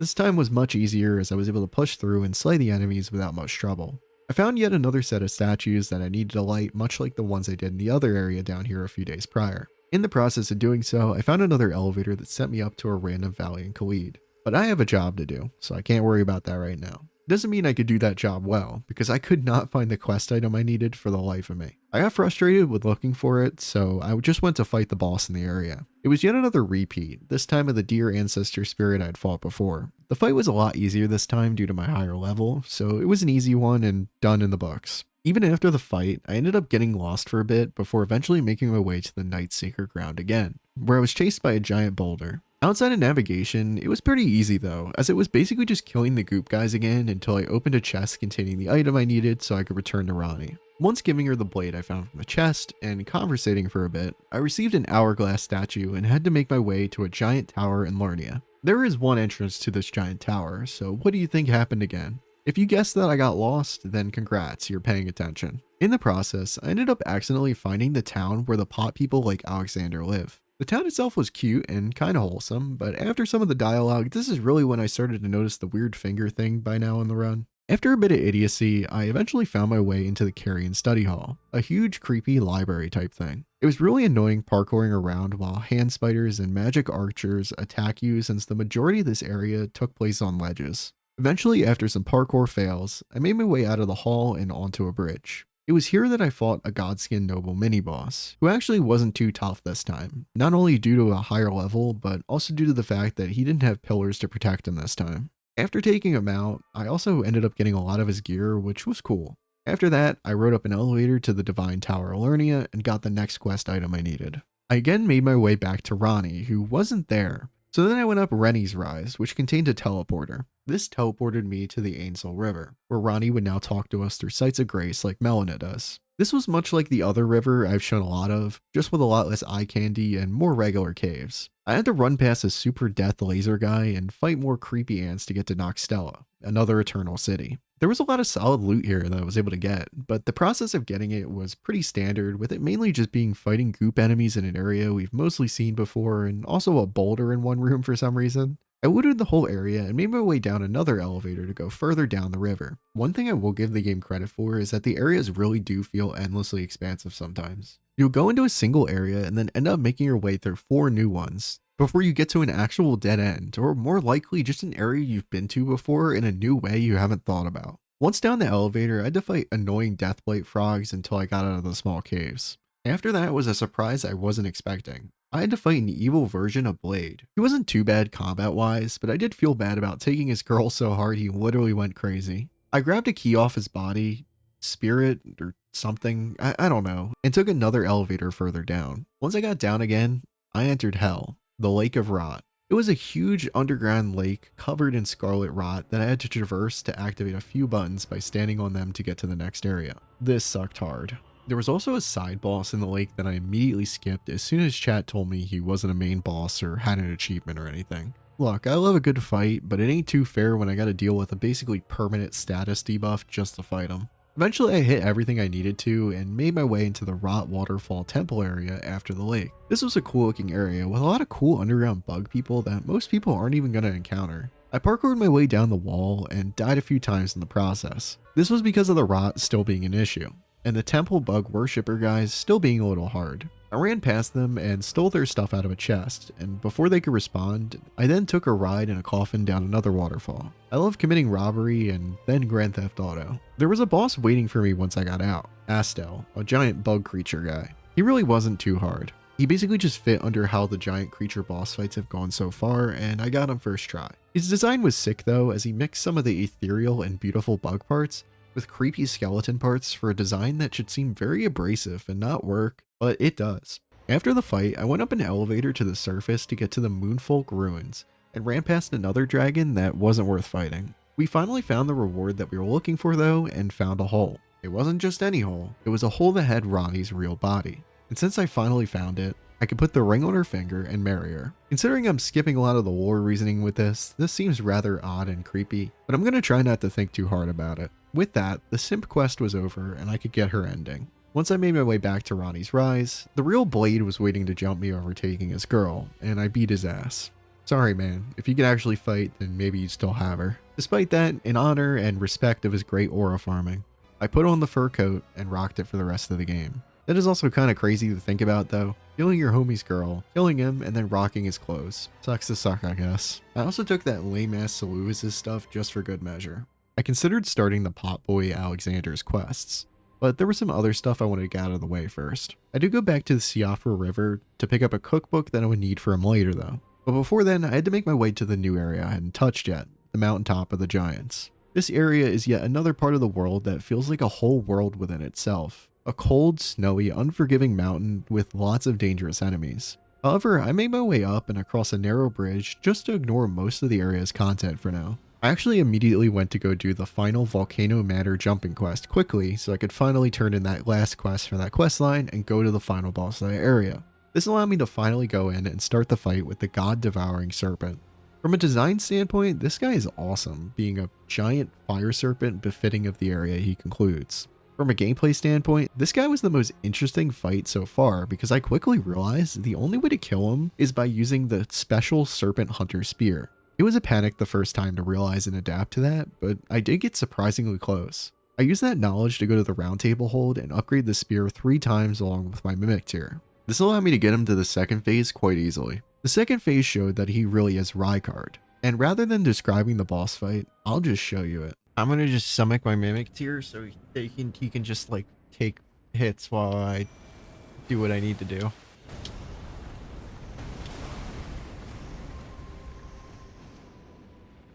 I meant to do that, it just stops it for some reason a lot of the time. Oh man, he's getting...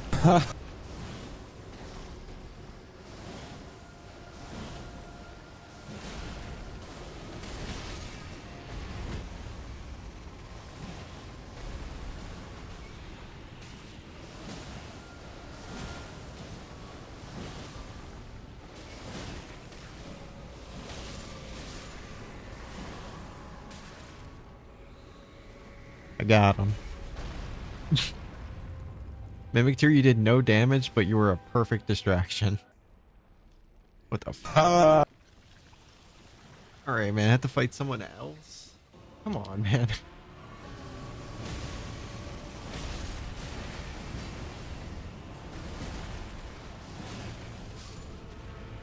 Mimic Tier, you did a good job.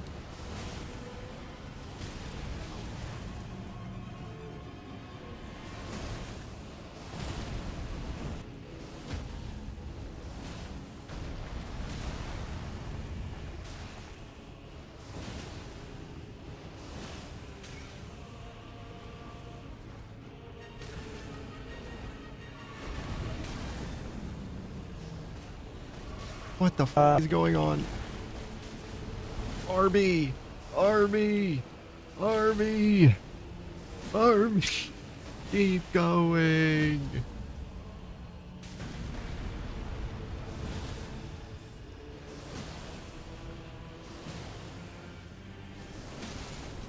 Heal!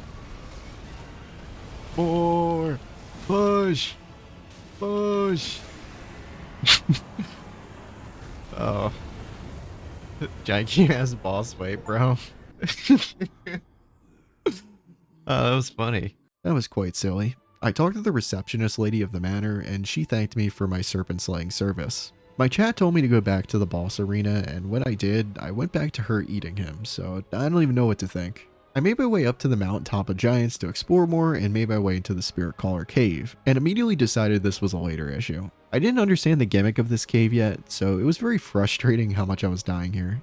After a few upgrades back at the round table, I continued my exploration and got the whole map unlocked. After this is when my chat got the worst of the playthrough. They sent me to go do the Sun or Tree Priest quest at Altus. There was a lot of talking in this one and going back and forth, but most importantly, for one of the steps I had to perform a certain incantation that I didn't have enough stats for. This led me on an insane wild goose chase where I picked up an intelligence tier from my flask, a bunch of min-maxing my talismans, and a use of my greatsword I got days ago on the beach back at the beginning of the game, at this point just to get enough to use it. Once I did it, I actually realized it was a gender spell as Radagon is America now and I had to relay that information. Lore-wise, I didn't really care. The lore in this game is interesting and keeps intrigue, but as a first-time player, the combat and gameplay is why I'm here. What was all this for? An ending I wasn't even going to pursue this run due to me unlocking the Ronnie ending. I wanted to kill the guy who gave me this info in chat, I can't lie. This took me like an hour to do. I was annoyed, but I called it a day after I was done with a long day of side questing. We were now on the day 8 of my Elden Ring playthrough, and this was actually notable due to the context around it. Every July I do an event called 7 Streams for Sarcoma that I mentioned earlier at the beginning of the video. However, that is 7 streams for Sarcoma, and we are on day 8. This was for 2 reasons. The first is that I obviously didn't mind trying to raise more money for charity, but the second is that I genuinely was having that much fun playing through the game. I was streaming every other day now, but I wanted to finish the game. I usually only stream for 2 to 3 hours once every week now, but the fact that I was willing to stream 4+ hours every other day to complete this game should say a lot on how much I was enjoying this playthrough. Alright, enough meta commentary. I started the day by going back to where we killed Radon to talk to Alexander, and then I went to Lernia to find him stuck in the ground. This is what we needed the merchant for the other day. I went back to the first church in the game to craft some oil pots to get him unstuck from the ground. After throwing those at him, he was free and it was time to go on to the next step. That next step of the quest was at Volcano Manor, and I spent a good while running around trying to figure out where I was even supposed to go.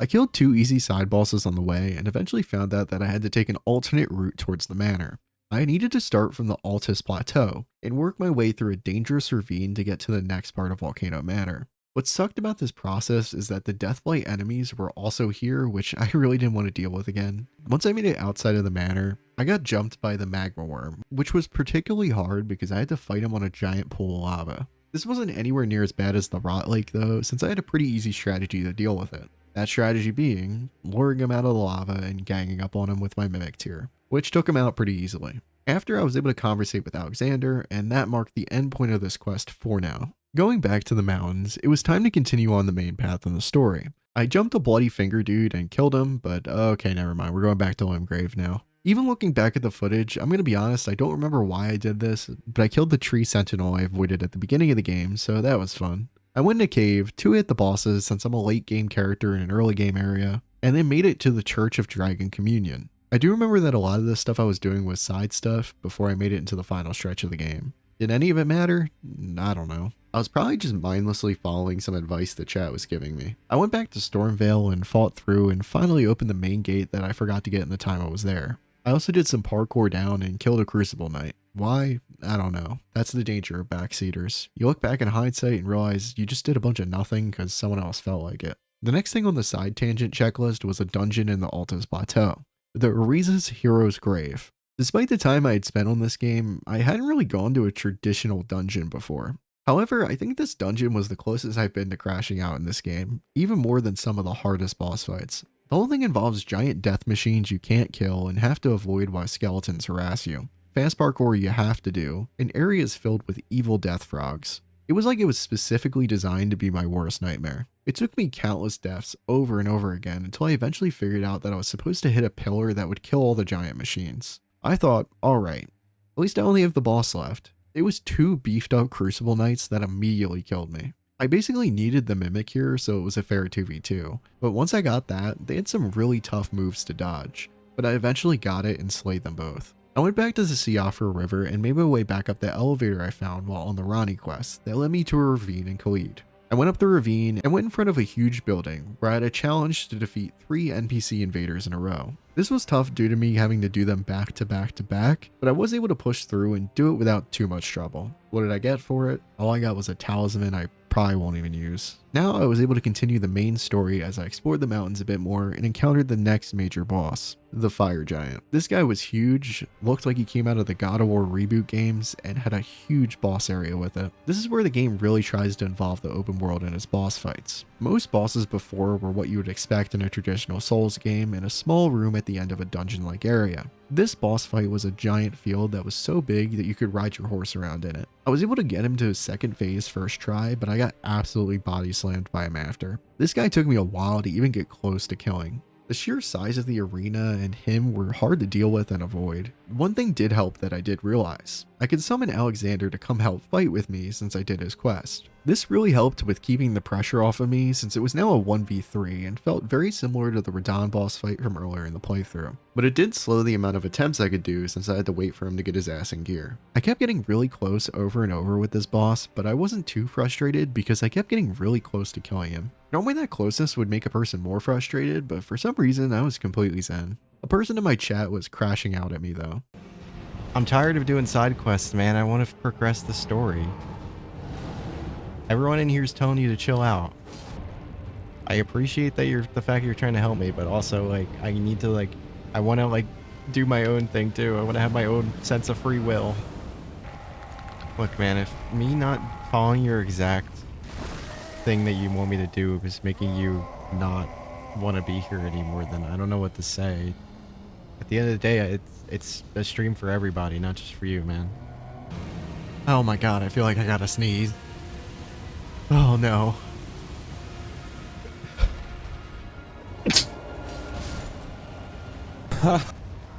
Dumb American, you piss me off so much. You what? How am I a misogynist? I didn't even say anything about women. What the fuck? How am I supposed to avoid this? Oh my god!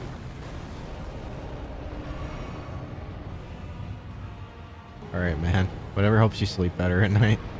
I think you're angrier than me for losing there. Can I do buy now, pay... My controller died. My controller died. I can't pause. I can't pause. Just kill me.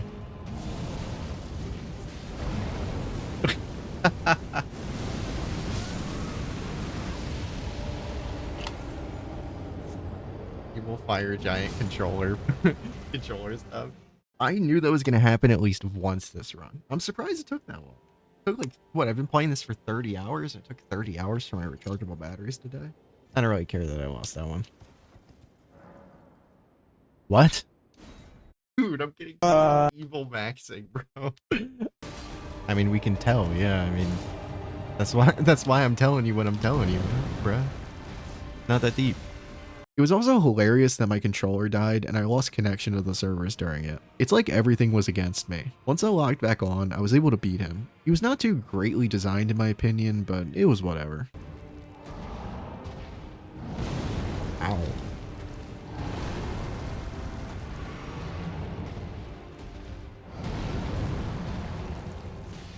No one was making you look like a fool. You were doing it to yourself.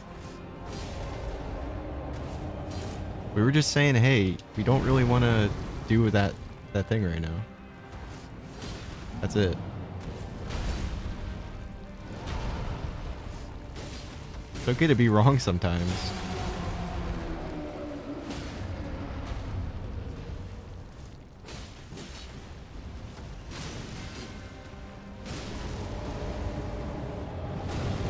Ow.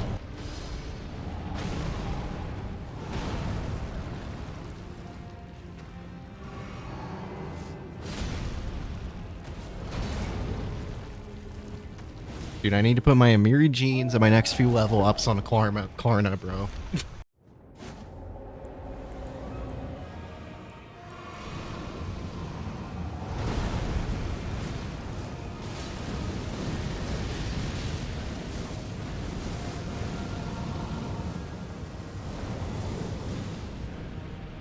Oh my god.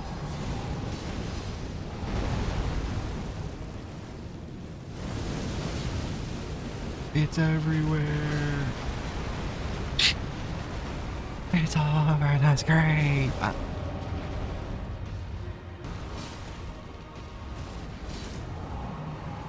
No. Okay. Oh, he's almost there. I'm not even gonna take that risk. I have 4 heals. We got him. Thank you, summons.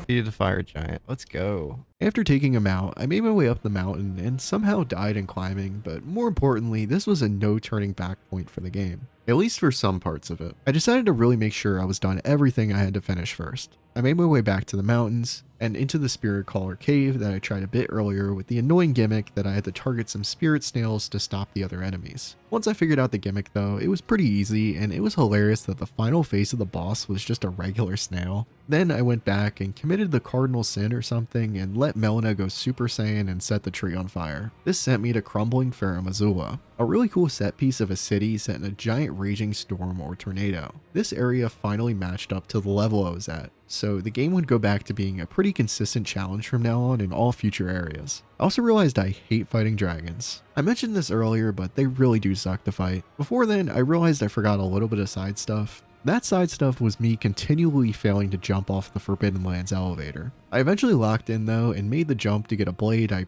probably won't even use. Continuing through Farum Azula, it wasn't anything crazy, just killing and dying to rat warriors, dragons, and skeletons as I made my way through the Sky City. It was basically just the run-of-the-mill gameplay loop you'd expect from those more linear areas by now. The knights were terrifying though. If there was more than one, I was absolutely screwed. After some pushing through some regular enemies, I then went to the Godskin duo, which most people struggle with, and I was expecting to, considering my experience with the first Godskin. But it actually wasn't that bad at all. I had a summon outside the entrance, so I went in and it was a 3v2, and I was able to really just own them quickly. This was a good spot to leave it on, so that's where I decided to call it a day. On the next day, I realized I had more side questing to do. I'm sorry for this much of the playthrough being non-story content and taking this much of a break from it, but it is kind of inevitable with how expansive and non-linear this game is. My cousin told me that there was a major boss I missed, and I want to take out every single one I can in this run. I will also say, shout out to my cousin. He's the one that pushed me to try Souls-likes, and these streams wouldn't have been done or this video wouldn't have been made without him. To start the journey towards that boss, I started by going back to the mountaintops of the giants to explore a part of them I forgot to get before, leading me into Castle Sol. As a nice change of pace to the pretty linear slashing everything out of the way areas we've had before, this area had to have a good amount of stealth and pathing trial and error to make my way through here without getting destroyed, especially due to the lack of checkpoints. Was it frustrating at the time? Absolutely, but in hindsight, it was definitely nice to have a change of pace like this. I eventually made my way to the boss of the area, Commander Niall, who instantly destroyed me. His design rocks though. He was tough on his own, but he also had 2 spirit soldiers on his side as well. Even with the summon turning it into a 2v3, the best I was able to do is get him down to about a third of his health, before I ran out of healing to sustain myself. However, there was a cheese that my chat told me about that I didn't know about prior, the Bewitching branch. If I went to a merchant in the middle of nowhere and bought this off of them, I could get an item that turns the enemies against each other. It obviously didn't work against the actual boss, but that didn't apply to his summons. This was the best way to cheese it. I could turn this from a 2v3 into a 3v2 and get a much easier win. On the second try doing this, I successfully defeated both phases of Commander Niall.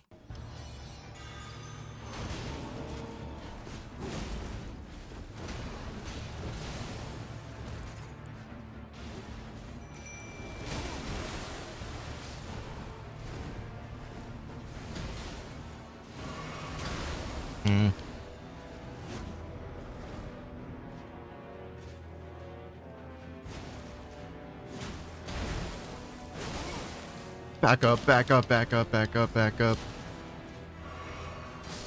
Okay, he's dead. Okay, now it's just Niall.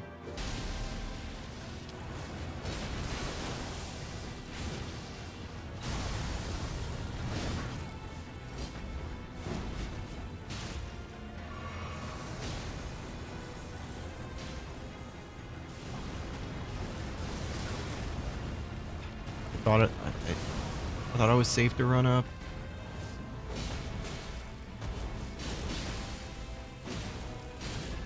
Back up, back up, back up, back up.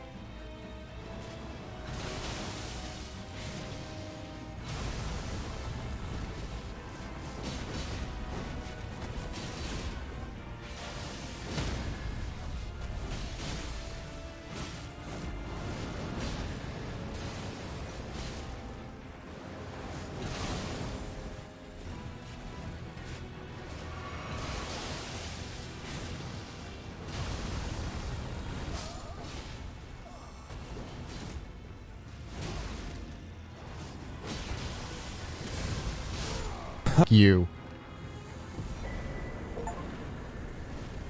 Oh, that was annoying. This gave me the left side of the Hoig Tree secret medallion. And to get the right side, I had to find an abandoned and dead village in Lernia I somehow missed. The guy who gave it to me was kind of funny though.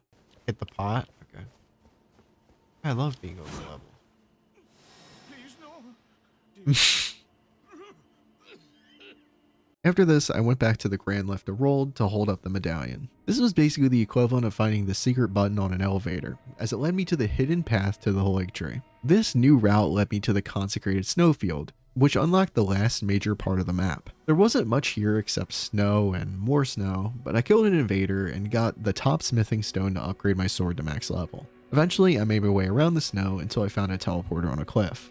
This led me to the Mogwin Palace, another underground area, this time very red. I made the very smart decision to simply run around like a chicken with its head cut off, until I found the map of the area and the next site of grace. The guys down here were tough and scary, you can't blame me. I made my way up through the mountain, avoiding the blood zombies spread around it, and also getting lost in the dark cave, because I still hadn't realized you could get a torch yet. We are 9 days in, by the way. After some quick robbery, I made my way to the top to enter the boss of the palace, Moog the Lord of Blood.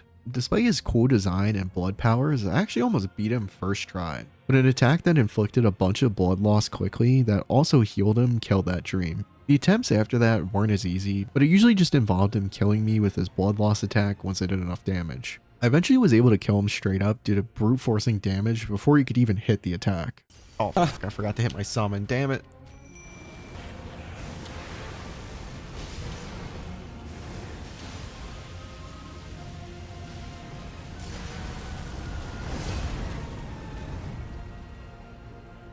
Just drink. Okay.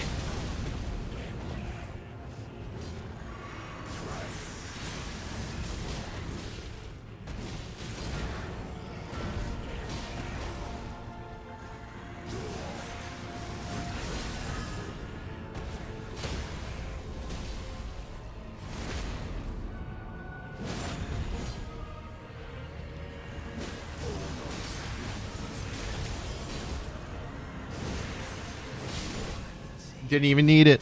Didn't even need to. That was easy.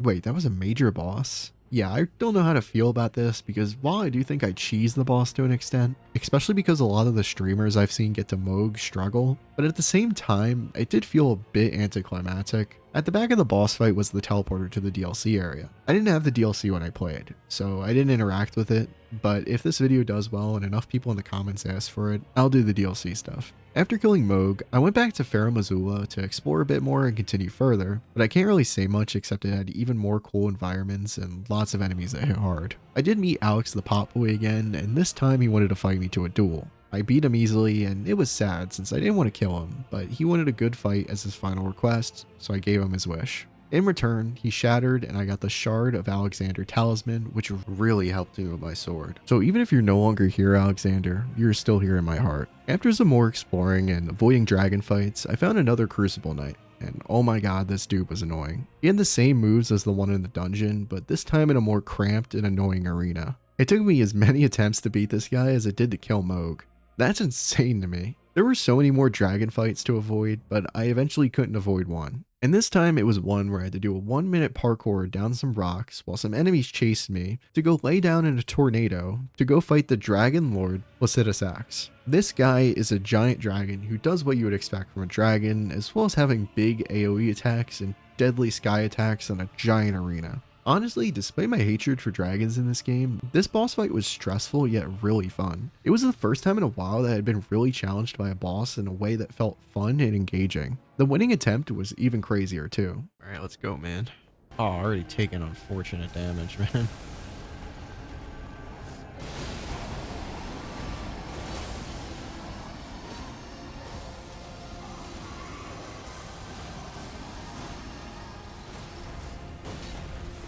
Oh, unfortunate. We go behind.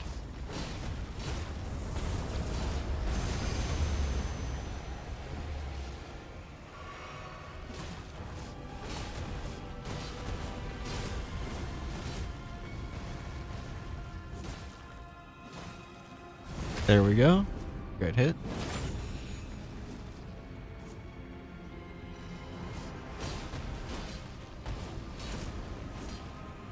Okay, he's gonna go up. We gotta keep an eye out for him.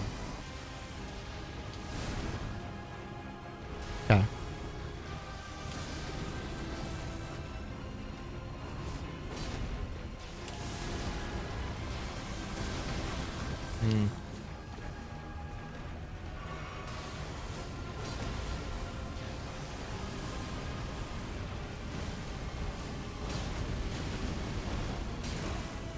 What? How did that hit me?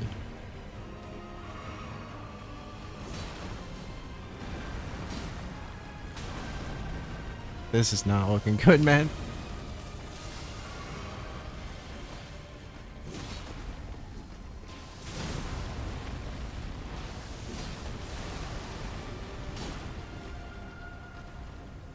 I got a good blood loss on him.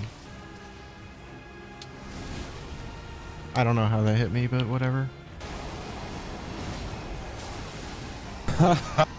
Where are you? Where's the dragon? What the fuck? How am I supposed to avoid that? Okay, no heals. Gotta make it count.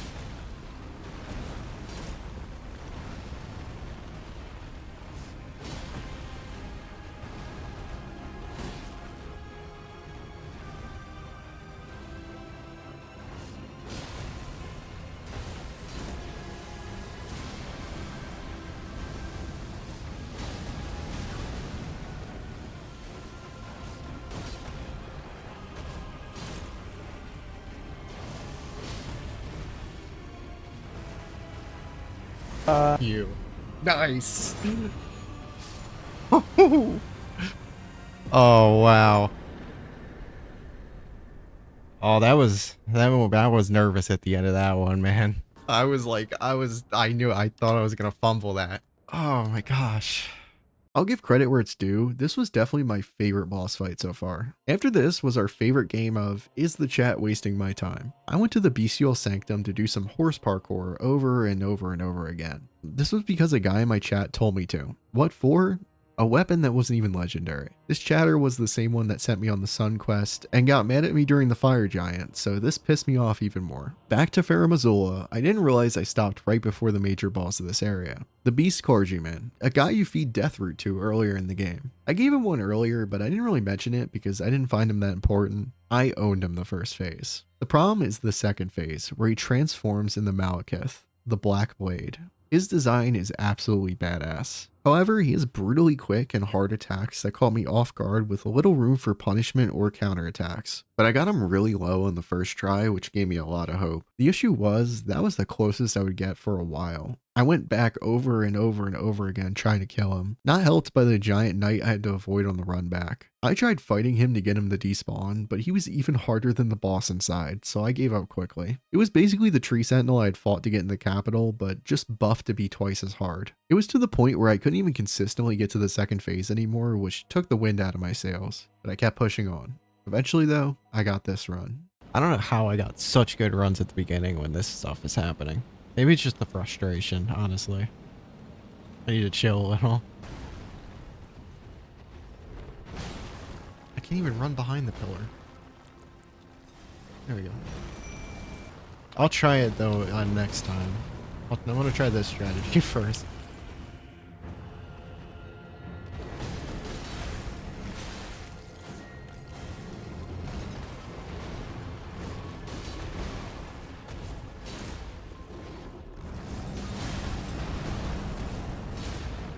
Good.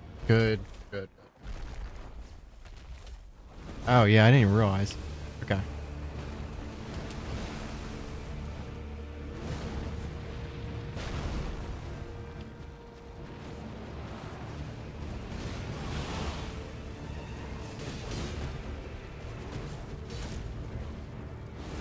Okay, it's almost never worth getting the second one. Just go for a single.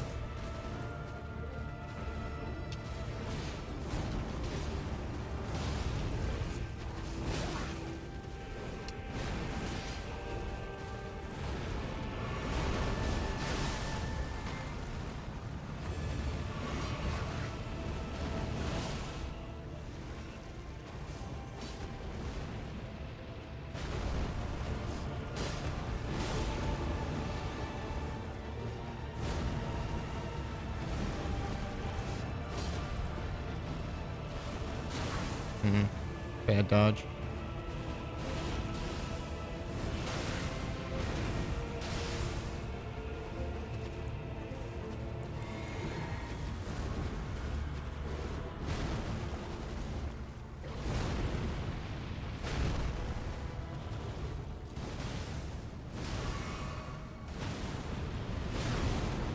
Huh?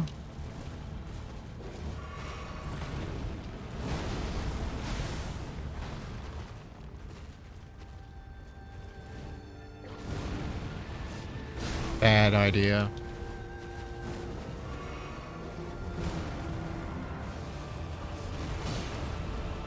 Good idea. Good idea. This was probably the toughest fight I've had since the first boss of the game. Immediately after this, I touched the Rune of Death and wake up to the capital completely destroyed. This is what I was talking about with there being a point of no return for the game. But at least it was only for the capital area. But that can wait. I have a job to do. And if you know about the major bosses in this game, you already know where I'm headed. I made my way back to the consecrated snowfield to make my way to the town of Ordina. This is a safe town filled with spirits and contained a quest I needed to do to open a door at the end of the town. I had to enter an Evergoal and light a few torches around town in this evil night version of it. Sounds easy enough, and the first one was too. And then I made my way across the rooftops to do another and got killed by 1,000 arrows. That sucked, but let's just try again and do the other one. Oh, I got jumped by invisible assassins. It wasn't too bad because your progress in it saved, but I did have to figure out how to safely get the remaining torches lit. At least due to chat pressuring me now, I finally bought a torch, since those assassins were now visible once you get one. With this, I was able to take out the assassins and light 2 of the torches. There was one more past the volley arrows. However, with the help of a newly equipped shield and some quick movements, I got the final torch and opened the door. See, shields aren't completely useless. Past the door was a teleporter that took me to Maquila's Lake Tree. Tomorrow was a big day. It was Melania time. Before I went on day 10's journey, I explored the now burning round table hold, collecting some items and talking to some NPCs. I made my way back to the giant tree, and the first part was really a showing of what was to come from this area. Tons of these snowmen from the capital, and plants shooting things constantly at me as I tried over and over to get down. Eventually I did force my way through it all, but this describes the experience of this area in total. There will be very good looking terrain and environmental design that I can't really enjoy because there's enemies crawling everywhere trying to troll you. I will die quite a lot here. I also got very lost. Once I found where I was going, I had to fight those stupid spirit snails again and also the creepy giant ants, both on treetop temples. And then some giant wizards right after. And then a whole boss. Jesus. The boss was Loretta, the whole Lake Tree Knight, which was pretty similar to all the other ones I fought so far, but this one was brutal due to the run back filled with enemies. I did figure out that I could change my site of grace and use an elevator to make it easier though. I did take her out eventually and made my way further down the tree, into FAL, Brace of the Lake Tree. The experience of getting the first site of grace here was kind of funny.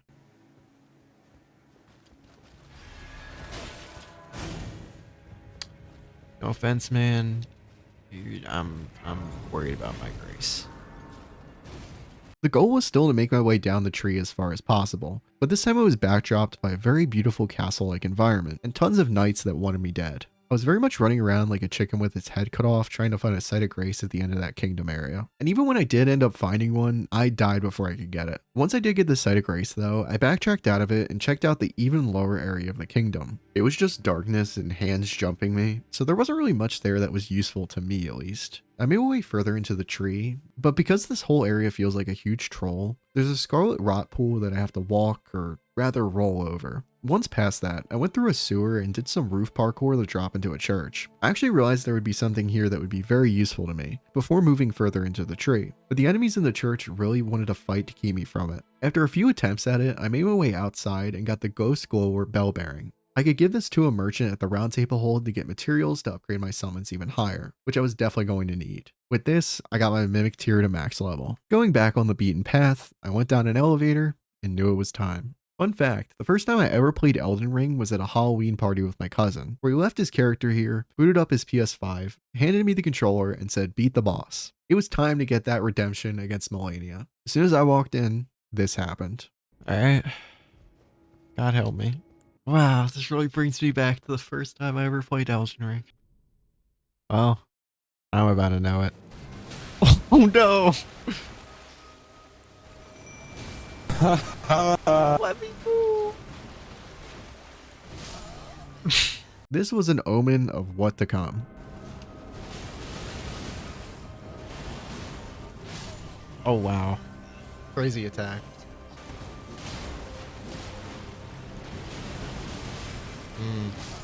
That one's really hard to avoid. I'm not sure how to do it. Whoa, one hit. That was a one hit.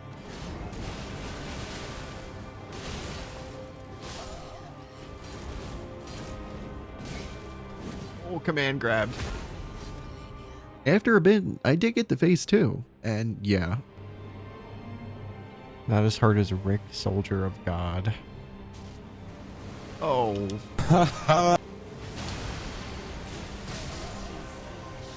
Instant death. And it gives you Scarlet Rot. Oh my god. There's nowhere for me to run.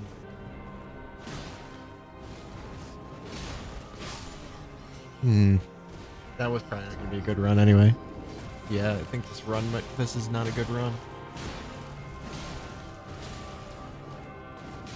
Yeah.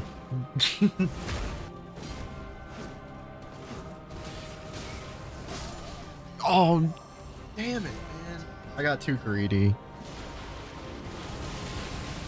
Back up, back up. Oh, she's after me. Yeah, if she's after me with that, I'm just kind of screwed. Melania not only hits hard, heals herself, and moves quickly, but she also has a move that is almost undodgeable unless you're a god tier player. And that's the nerfed version of the move. She is the hardest boss in the game by far. My summon wasn't even a huge help either, because while he did damage and was a distraction, he would also help her heal as well, so it ended up balancing out. However, I realized the number one lesson I learned this game. If something isn't working, there's usually another approach. With the advice of chat, I went to an Evergoal I missed in Lernia to fight Aliro, the Black Knife ringleader. It was a pretty fun fight that felt pretty even, but more importantly, it got me the Black Knife Tish summon. This wasn't a copy of me like the Mimic tier, instead focusing a bit more on ranged attacks and getting in big chunks of damage with blood loss. This worked even better as that was the aspect applied to my sword, so the summon would work in tandem with that. I got him to max level and did some rune farming to do so at the most famous spot around Moog. It's literally just baiting a giant chicken to jump off a cliff with a bow over and over. While it definitely helped, it was still a struggle. Run around in a circle. Wow, that was quick. Alright, I'm not actually doing it this time. There wasn't really much more I could do to improve my chances, so I tried again and again, inching closer and closer to the goal of finally killing her. It took me like 2 hours of doing this, which is pretty good all things considered. I've heard that people usually take like double or triple that time. I tried everything, great runes, changed my flask, changed summons, but there was a simple reality I had to face. All I had to do was get good. And then this attempt happened. Yeah, that's the thing. I need to minimize the amount of time I waste. Because anytime I get hit, she just regains health.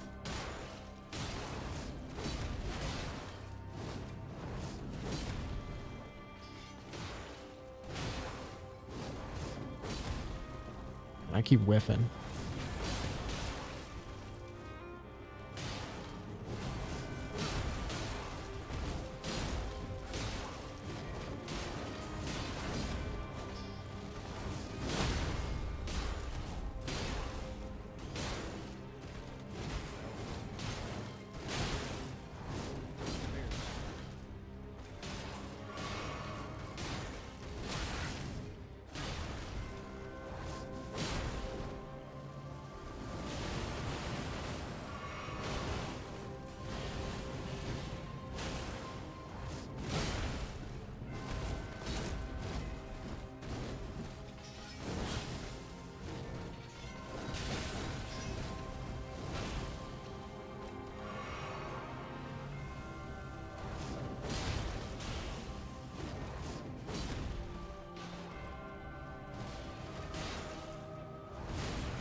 I had to stand up for that one.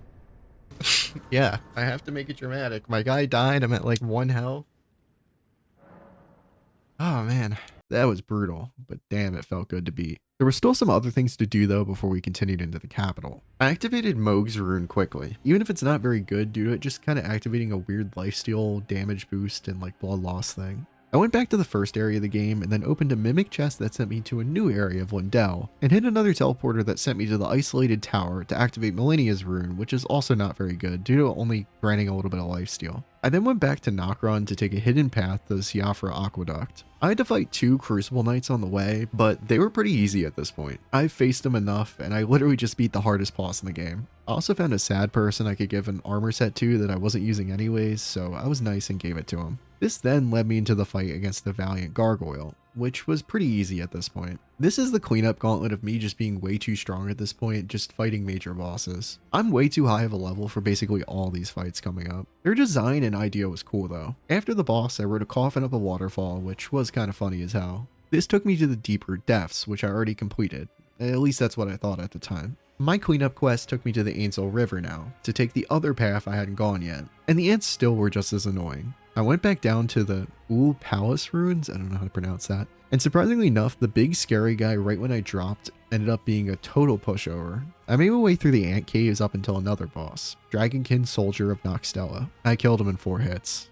Enough said. Again, cool design though.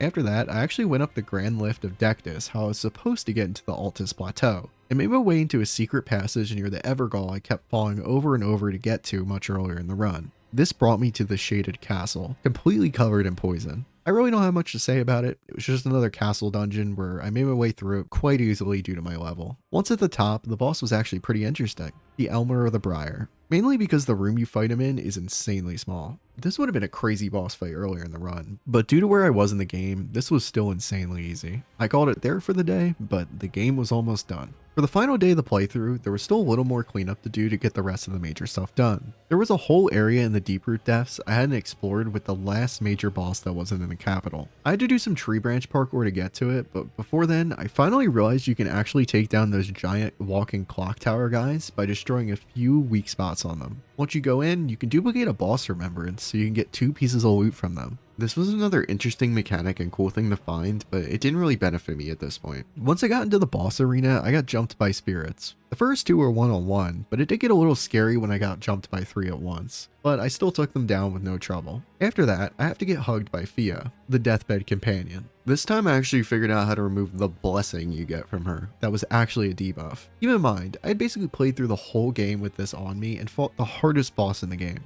This would only happen to me, bro. I kept hugging her until I had the ability to enter the Deathbed Dream. Once I entered, I could fight the Lich Dragon Fortisax, which, while he actually did put up a fight, wasn't too different from the other dragons in the game. Once I kill it, a knight pisses on Fia's grave, so I proceed to steal his stuff. With that, every major boss has been killed except the final ones on the main path. The capital, Lindell, is completely destroyed and in ruins. It's covered in sand and destruction, and there's not even really any enemies anymore. It feels completely lifeless and dead. I made my way up to the tree gate I had to stop at before, and on the way I meet a surprising face, Sir Gideon Offmere. He was an ally at the Round Table Hold, but now he's a huge hater that doesn't want to see you become the Elden Lord. This guy is an interesting fight since he basically throws every spell he can at you like you're fighting a beefed up player. I tried to 1v1 him here for the cool factor, but I kept getting slightly short of taking him out, so I jumped him with my Mimic and killed him. Pretty cool boss though. I then made my way up to where I killed Morgott to meet Godfrey, the first Elden Lord. He looked cool and badass, but his first phase was basically just giant axe guy trying to kill me. So I got past that on like the second attempt. The second phase is very badass though. Bro basically just becomes like Heihachi from Tekken, or known in game as Horalu. But this is what happened. Bro looks like a Tekken antagonist.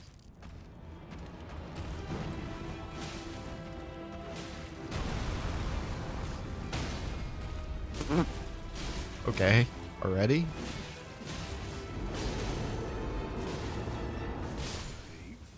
Okay. Well, that was easy. Okay. Oh, bro did a whole transformation just to like die in like 2 seconds. If you think about it, he's a lot like Vegeta. Oh. I can't even really talk about this boss because he died in like 2 seconds. Cool design though. After this, I made my way inside the tree to fight the final boss, Radagon of the Golden Order. She's basically a messed up evil human with golden aura and attacks, who's also tall enough to guard Wemby one-on-one. The first phase reminded me a lot of Melania, but definitely much easier than that. It's basically just avoiding all the gold attacks they rush you with. I ended up getting past the first phase first try. That wasn't the issue. It was the second phase where they transform into the Elden Beast. It transforms into a big guy boss fight like the Fire Giant, but despite that, I was killing him and getting so close. And then this happened. Stupid. Beast, I'm gonna kill you, okay?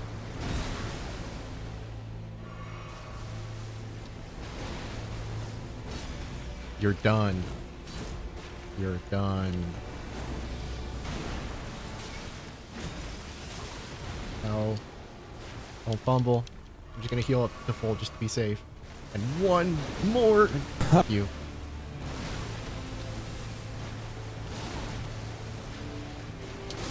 I fumbled. Damn it.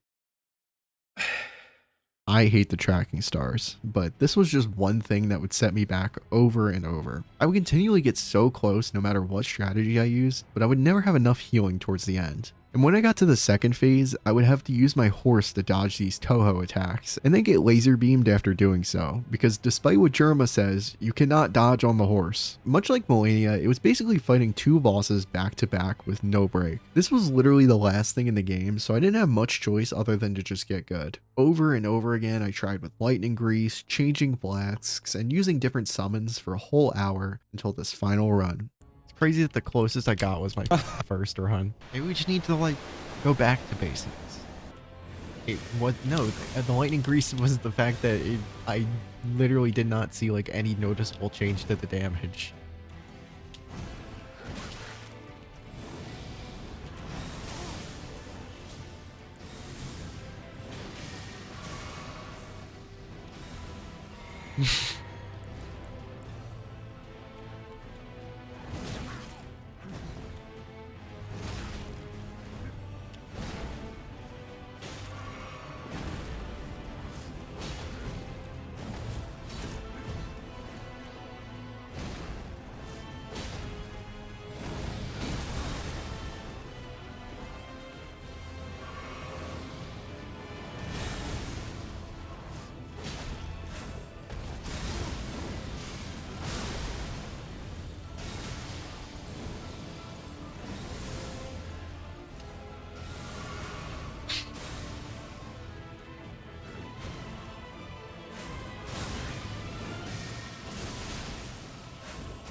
Well, obviously he has to play a game besides on the PS5, right? Because PS5 has no game.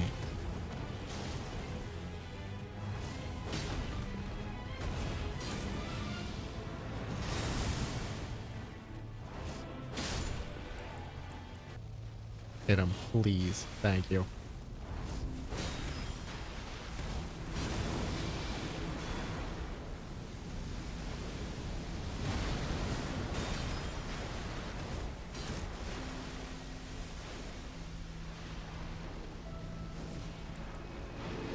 Okay, it seems like he just does that move, like, when he gets to a certain health bar.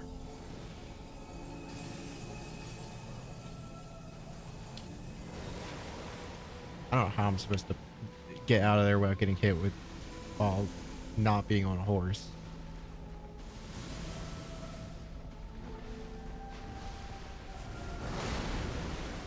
Oh wow, he went for a different attack, thank God.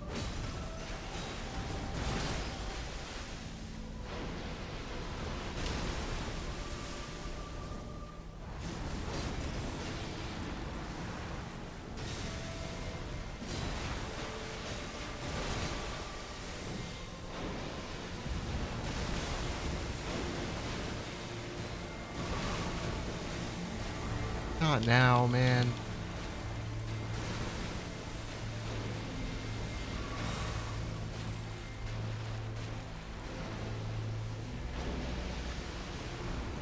Just need one more good blood attack and you got it. Horse time? Horse time.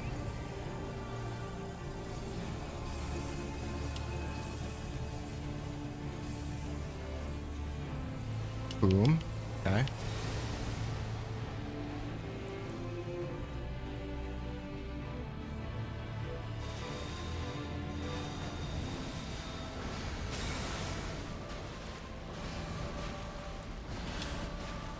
Okay.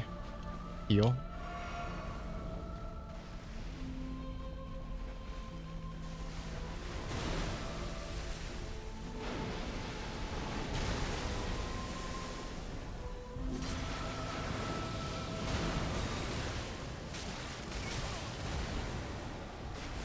I'm alive. Oh my god.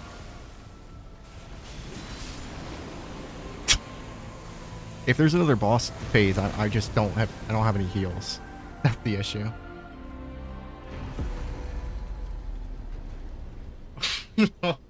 Jesus, that was hard. After that, I had to choose an ending, and considering I did her whole quest, I did the Ronnie ending, where she makes a giant moon and I marry her. The simp ending. And as the credits start to roll, that's the end of Elden Ring.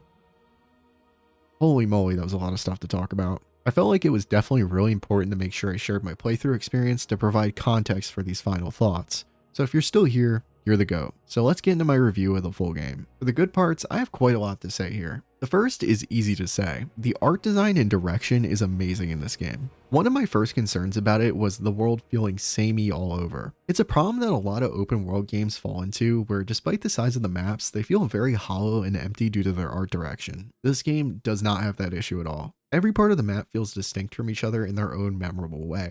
Limgrave sets up the world in a lively yellow forest that new players can explore, which leads into the dreary, rainy, more formidable Weeping Peninsula. That feeling is even different from the location after, Lernia of the Lakes, where it sets its own feeling with fog and wide open areas. In contrast, getting to Khalid feels like you're stepping foot in literal red hell on earth just by riding your horse too far east. I feel like I could go on about locations all day. The vibrant Altus Plateau, the treacherous Mount Gelmir and mountaintops of the Giants, the beautiful structures of the capital, and the pure lifelessness left after its destruction, the whole separate, lively world of Makula's Haligtree, and the pure spectacle of crumbling Farum Azula.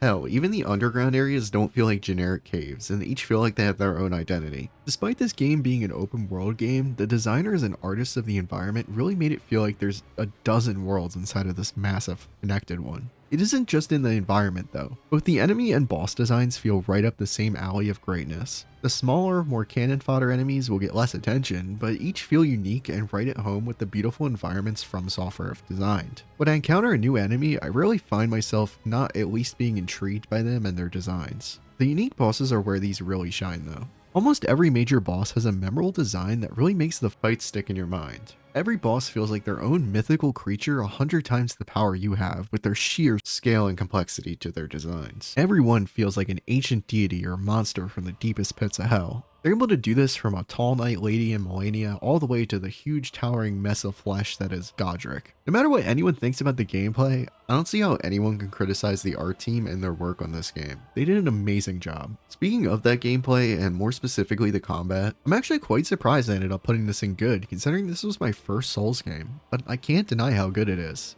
This is the main reason I kept coming back to play more and more. There really is no other game I've played that has combat like this that is this satisfying. That's what me even using the same weapon for the majority of the run. That weapon I had was so fun to use in itself that it didn't matter. Even with that, my little experience I have with Night Rain also showed me that the fun combat very easily extends to the other weapons as well. Slaying through tiny enemies is one thing, but the bosses are really where the combat shines. Almost every boss I fought brought a new obstacle to face that had to have me adapt a little bit or just improve to the point where, by the end of the game, I felt like I had mastered the combat mechanics of the game. I hadn't actually. I was nowhere near that point, but it felt like I had, and that's what matters about this. The combat is hard to pick up, but has just enough pull for you to not give up and want to learn more. Once you get over that first hump, the momentum from it carries you all the way. That carries me into the last point of the pure good, the fun difficulty balancing. Souls-like games are hard. I feel like that's a fact for most people at this point. They aren't as scary and full of immense mastery as both the people who put it down in the first hour and the people who tell others to get good on the internet seem to think, but it does take a lot to get used to for the average player. What's nice about Elden Ring in particular is that it allows players to define their own difficulty of the world around them. If you're a seasoned veteran of these games, you might just be able to go from boss to boss, taking them out with no issue.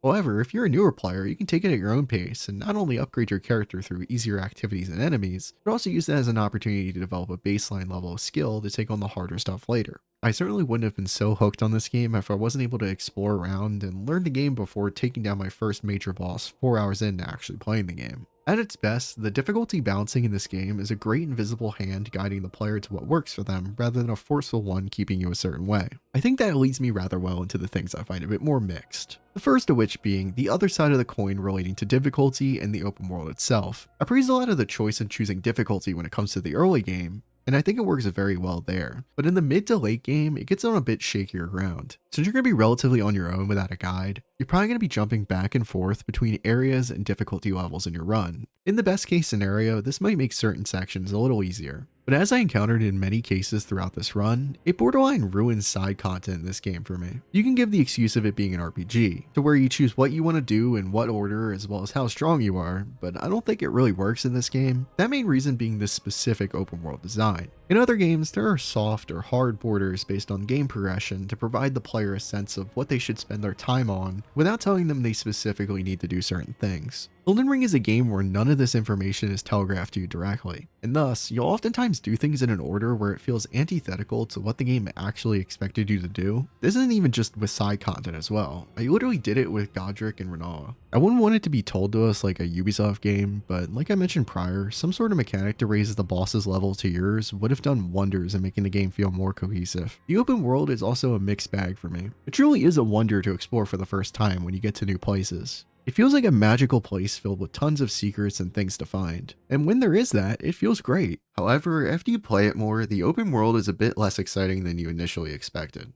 Most of the interesting content is held in traditional dungeon-like areas of the game, so that's where the majority of the fun moments will happen. That's where I certainly had the most enjoyment in this game. The open world parts feel simply like the vessel to connect those areas rather than their own entity. Most of the enemies and obstacles there, you're just going to run by using your horse. There are a few interesting interactions and things you see in the world, but they're often either static or go away after a single interaction. The most interesting things I can say there are probably the giant clock tower guys, but even then, their reward isn't anything crazy. I guess that leads me to how I feel mixed about the exploration in the game. The game is an open world game, and it should incentivize you for exploring it. Despite how I feel about the actual contents of the world, you definitely are incentivized to explore it. Exploration is basically the only way to upgrade your healing, your weapons, and summons, as well as giving a ton of loot if you care to look for it. Outside of your skill, it really is the main way to make significant progress throughout the game. However, I think that the exploration can be a bit much sometimes in what it's asking for two main reasons. The first is that progression itself, specifically the weapons and summons. To upgrade your gear each level, you need a specific stone or plant material at that level number up to level 10.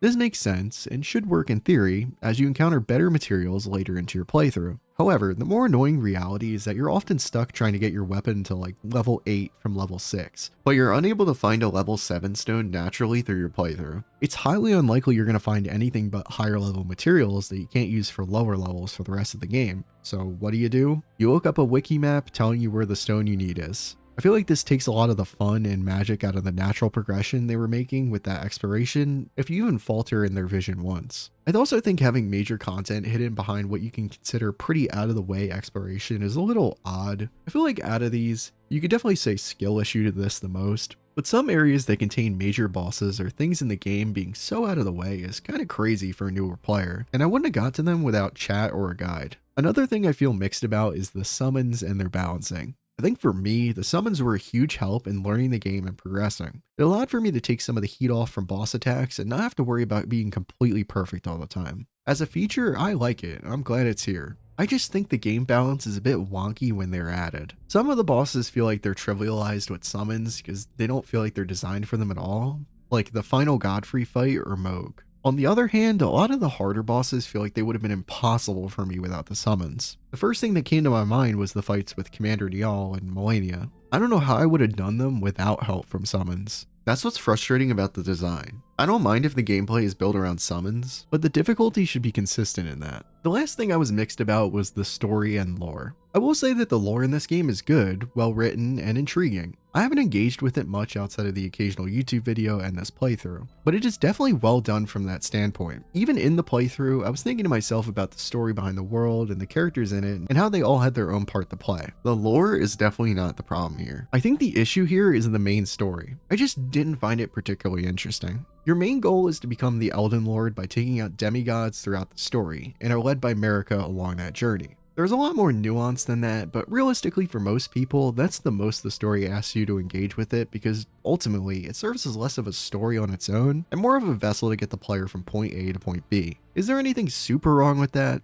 Not really. and I think it was done so intentionally, allowing the player to build their own story through their free actions in the open world rather than having a rigid story. However, I do think having something a bit more concrete would have been nice to have more emotional stakes in why we are killing these bosses and progressing through the game. So I went through the good and the mixed, so that means there's only one more section, the bad. I think the first and easiest place to start is the game's lack of guidance in some areas. I know this was in some ways intentional due to wanting the players to find out things for themselves, and I can absolutely agree with that with most things. But I think the extent this game takes it is a little ridiculous. There is no area where this is more apparent than in its quest design. I hate to say it, but the quests in Elden Ring are just bad. I'm not even talking about this from the standpoint of the actions in the quests themselves. I would consider those a mix of good and bad. Rather, I'm talking about how they're portrayed to the player. A majority of me checking my progression on quests was either talking to someone until their dialogue repeated or reloading the area. This isn't something you big brain around if you're a better gamer or whatever, it's simply bad design. I'm not asking for huge quest markers either, like a Ubisoft open world game. This would kill the subtlety the game relies on to build its atmosphere. However, I don't think it would be too much to ask to have like a small menu that would display some of your current quests, with subtle hints on what you're supposed to do next based on the dialogue they give you. And more importantly, updates when those conditions are met. You don't even need to spell out directions on how to do quests, but I just want to know when I even have to do something new outside of sitting through dialogue for a minute. Another thing that disappointed me was the frequent use of repeating or reused content. This is another thing I empathize with to a degree. The game is open world, and in order to fill up that map, some things would have to be repeated. It's just disappointing that many side bosses are simply reskins of other bosses, and even main bosses can repeat multiple times. As much praise as I give to the open world, I would happily take one original piece of side content over 3 reused pieces, just to artificially pad out the amount of content this game has. The last one is more of a nitpick, but when From Software tries to implement large areas into their boss fights, it tends to not be very fun. Many of the dragons who are fought in the overworld have this problem of not only being frustrating to fight due to their inherent design, but also their weird interaction with the open environment. Bosses like the Fire Giant and Elden Beast interact with the environment in a way that feels less like the player using the environment to avoid these giant bosses, and more like the bosses running around the environment to send us on a wild goose chase. Considering the lack of options you get for combat and evasion on your horse, this makes the process rather annoying of getting through bosses like these. Those were the 3 bad things I could think of, but even then, you could argue most, if not all of them, are nitpicky. As a whole package, the game is really great. As a person new to Souls-like games, it really dragged me into the genre and has me wanting to play and experience more games like it. Is this game really the masterpiece 10 out of 10 game people like to say it is? In my opinion, no. While it does quite a lot of great things, I think due to it being FromSoft's first foray into an open world game, leaves it with a few issues that would have to be ironed out in whatever they decide to make next, whether it be Elden Ring 2 or something else. These flaws don't make the game bad though. I still had an experience playing this game I haven't had in any other, and I'm so glad I played through this start to finish. If I had to give a number, I would say an 8 out of 10. But even then, it's a very strong 8. Elden Ring is a great game, and while it has some issues to it, and you might need some help from a chat, guide, or friend, it's worth getting through that for an experience you can't get anywhere else. Holy moly, that was a long video. I would really appreciate it if you liked and subscribed if you haven't already. If you're on mobile, hit the hype button because it genuinely helps the video a lot. I spent almost a year planning out, writing, and editing this video. So if people want to see me do more Souls games or just huge games like this in general, showing that love would be much appreciated. How do you feel about Elden Ring? I'd love to hear your thoughts about it in the comments and what you agree or don't agree with me on. Special thanks to Master Necro, Nico, Max, Asinotis, and A19 for supporting me on Patreon and YouTube memberships. You're the GOATs. Links below that, my Discord if you want to be extra special and help me out even more for just $1 a month. My name is Cass for real, and if you're in a bad spot in life, just remember, it could be worse. You could be Blade.